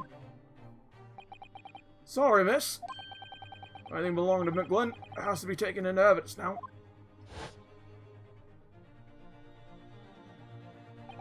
Yes, the music box discs. McGlynn's music box discs. Blah, disc. The very day before the hateful murder of Mr. Windibank. The accused attempt to make off with this article, which clearly doesn't belong to her. And with none of the subtlety of a pickpocket, I might add, but by brute force and brazen impudence. Good gracious! Make no mistake, any sympathy for the accused on account of her years of misguided and dangerous. There are no debts to which this girl was not stupid, punished, if pushed. No crime she would not commit. The court forgets the fact at its peril. I see. I think it would be prompt to take this music box disc into evidence, counsel. It's a grim testament to the defense's... Lord Van Zeeks, Inspector Grayson? What? Yes, Inspector. We had a meeting yesterday at the yard with the prosecution service, and, well, I think it was agreed that this wouldn't be used as evidence. What's this all about? Why is the Inspector acting strangely? It's the first time he said something to Van Zeeks at all. I'm unaware of such meeting. But those were instructions right from the top. The government bigwigs will insist it. Inspector, I am the prosecutor, and I alone determine how to present my case. Your warning is noted. Thank you.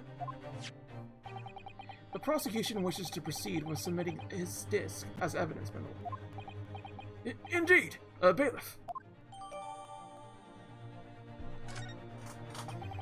The prosecution has established the accused's motive, opportunity, and baselessness of character. There is nothing more to add.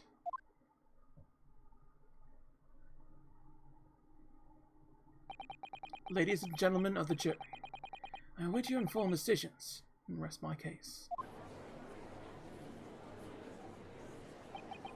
I don't believe it. I had the jury on my side for once.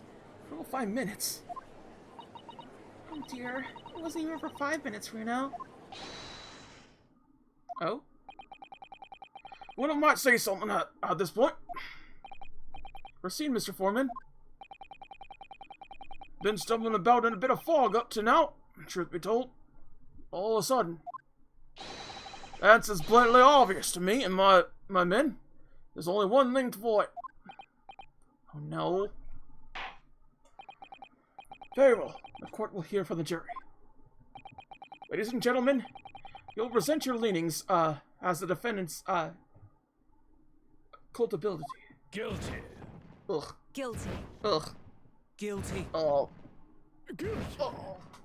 Guilty. Oh. Guilty. Oh.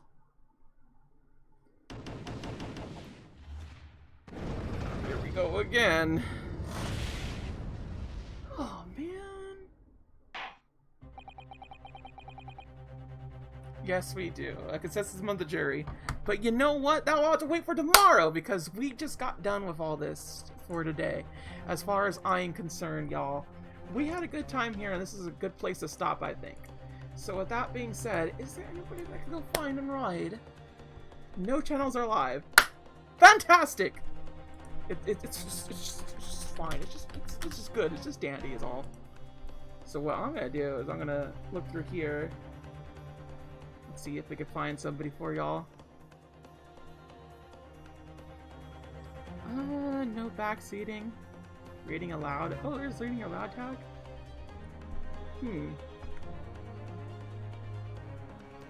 I'm trying to find people that like no spoilers, anime, safe space. That's kind of weird for a safe space thing. I'm trying to find gay. Bisexual. Here we go. We're gonna raid this person. Queen Navi Den. It seems that she is on the first part.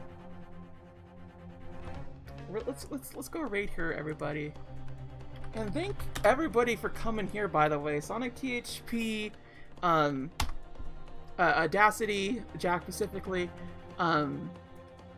Marin System, the Papers, thank you for showing up, as well as U2 RAR, and U2 Bio. It's been great seeing you all here and everything, and I shall see you all later, okay?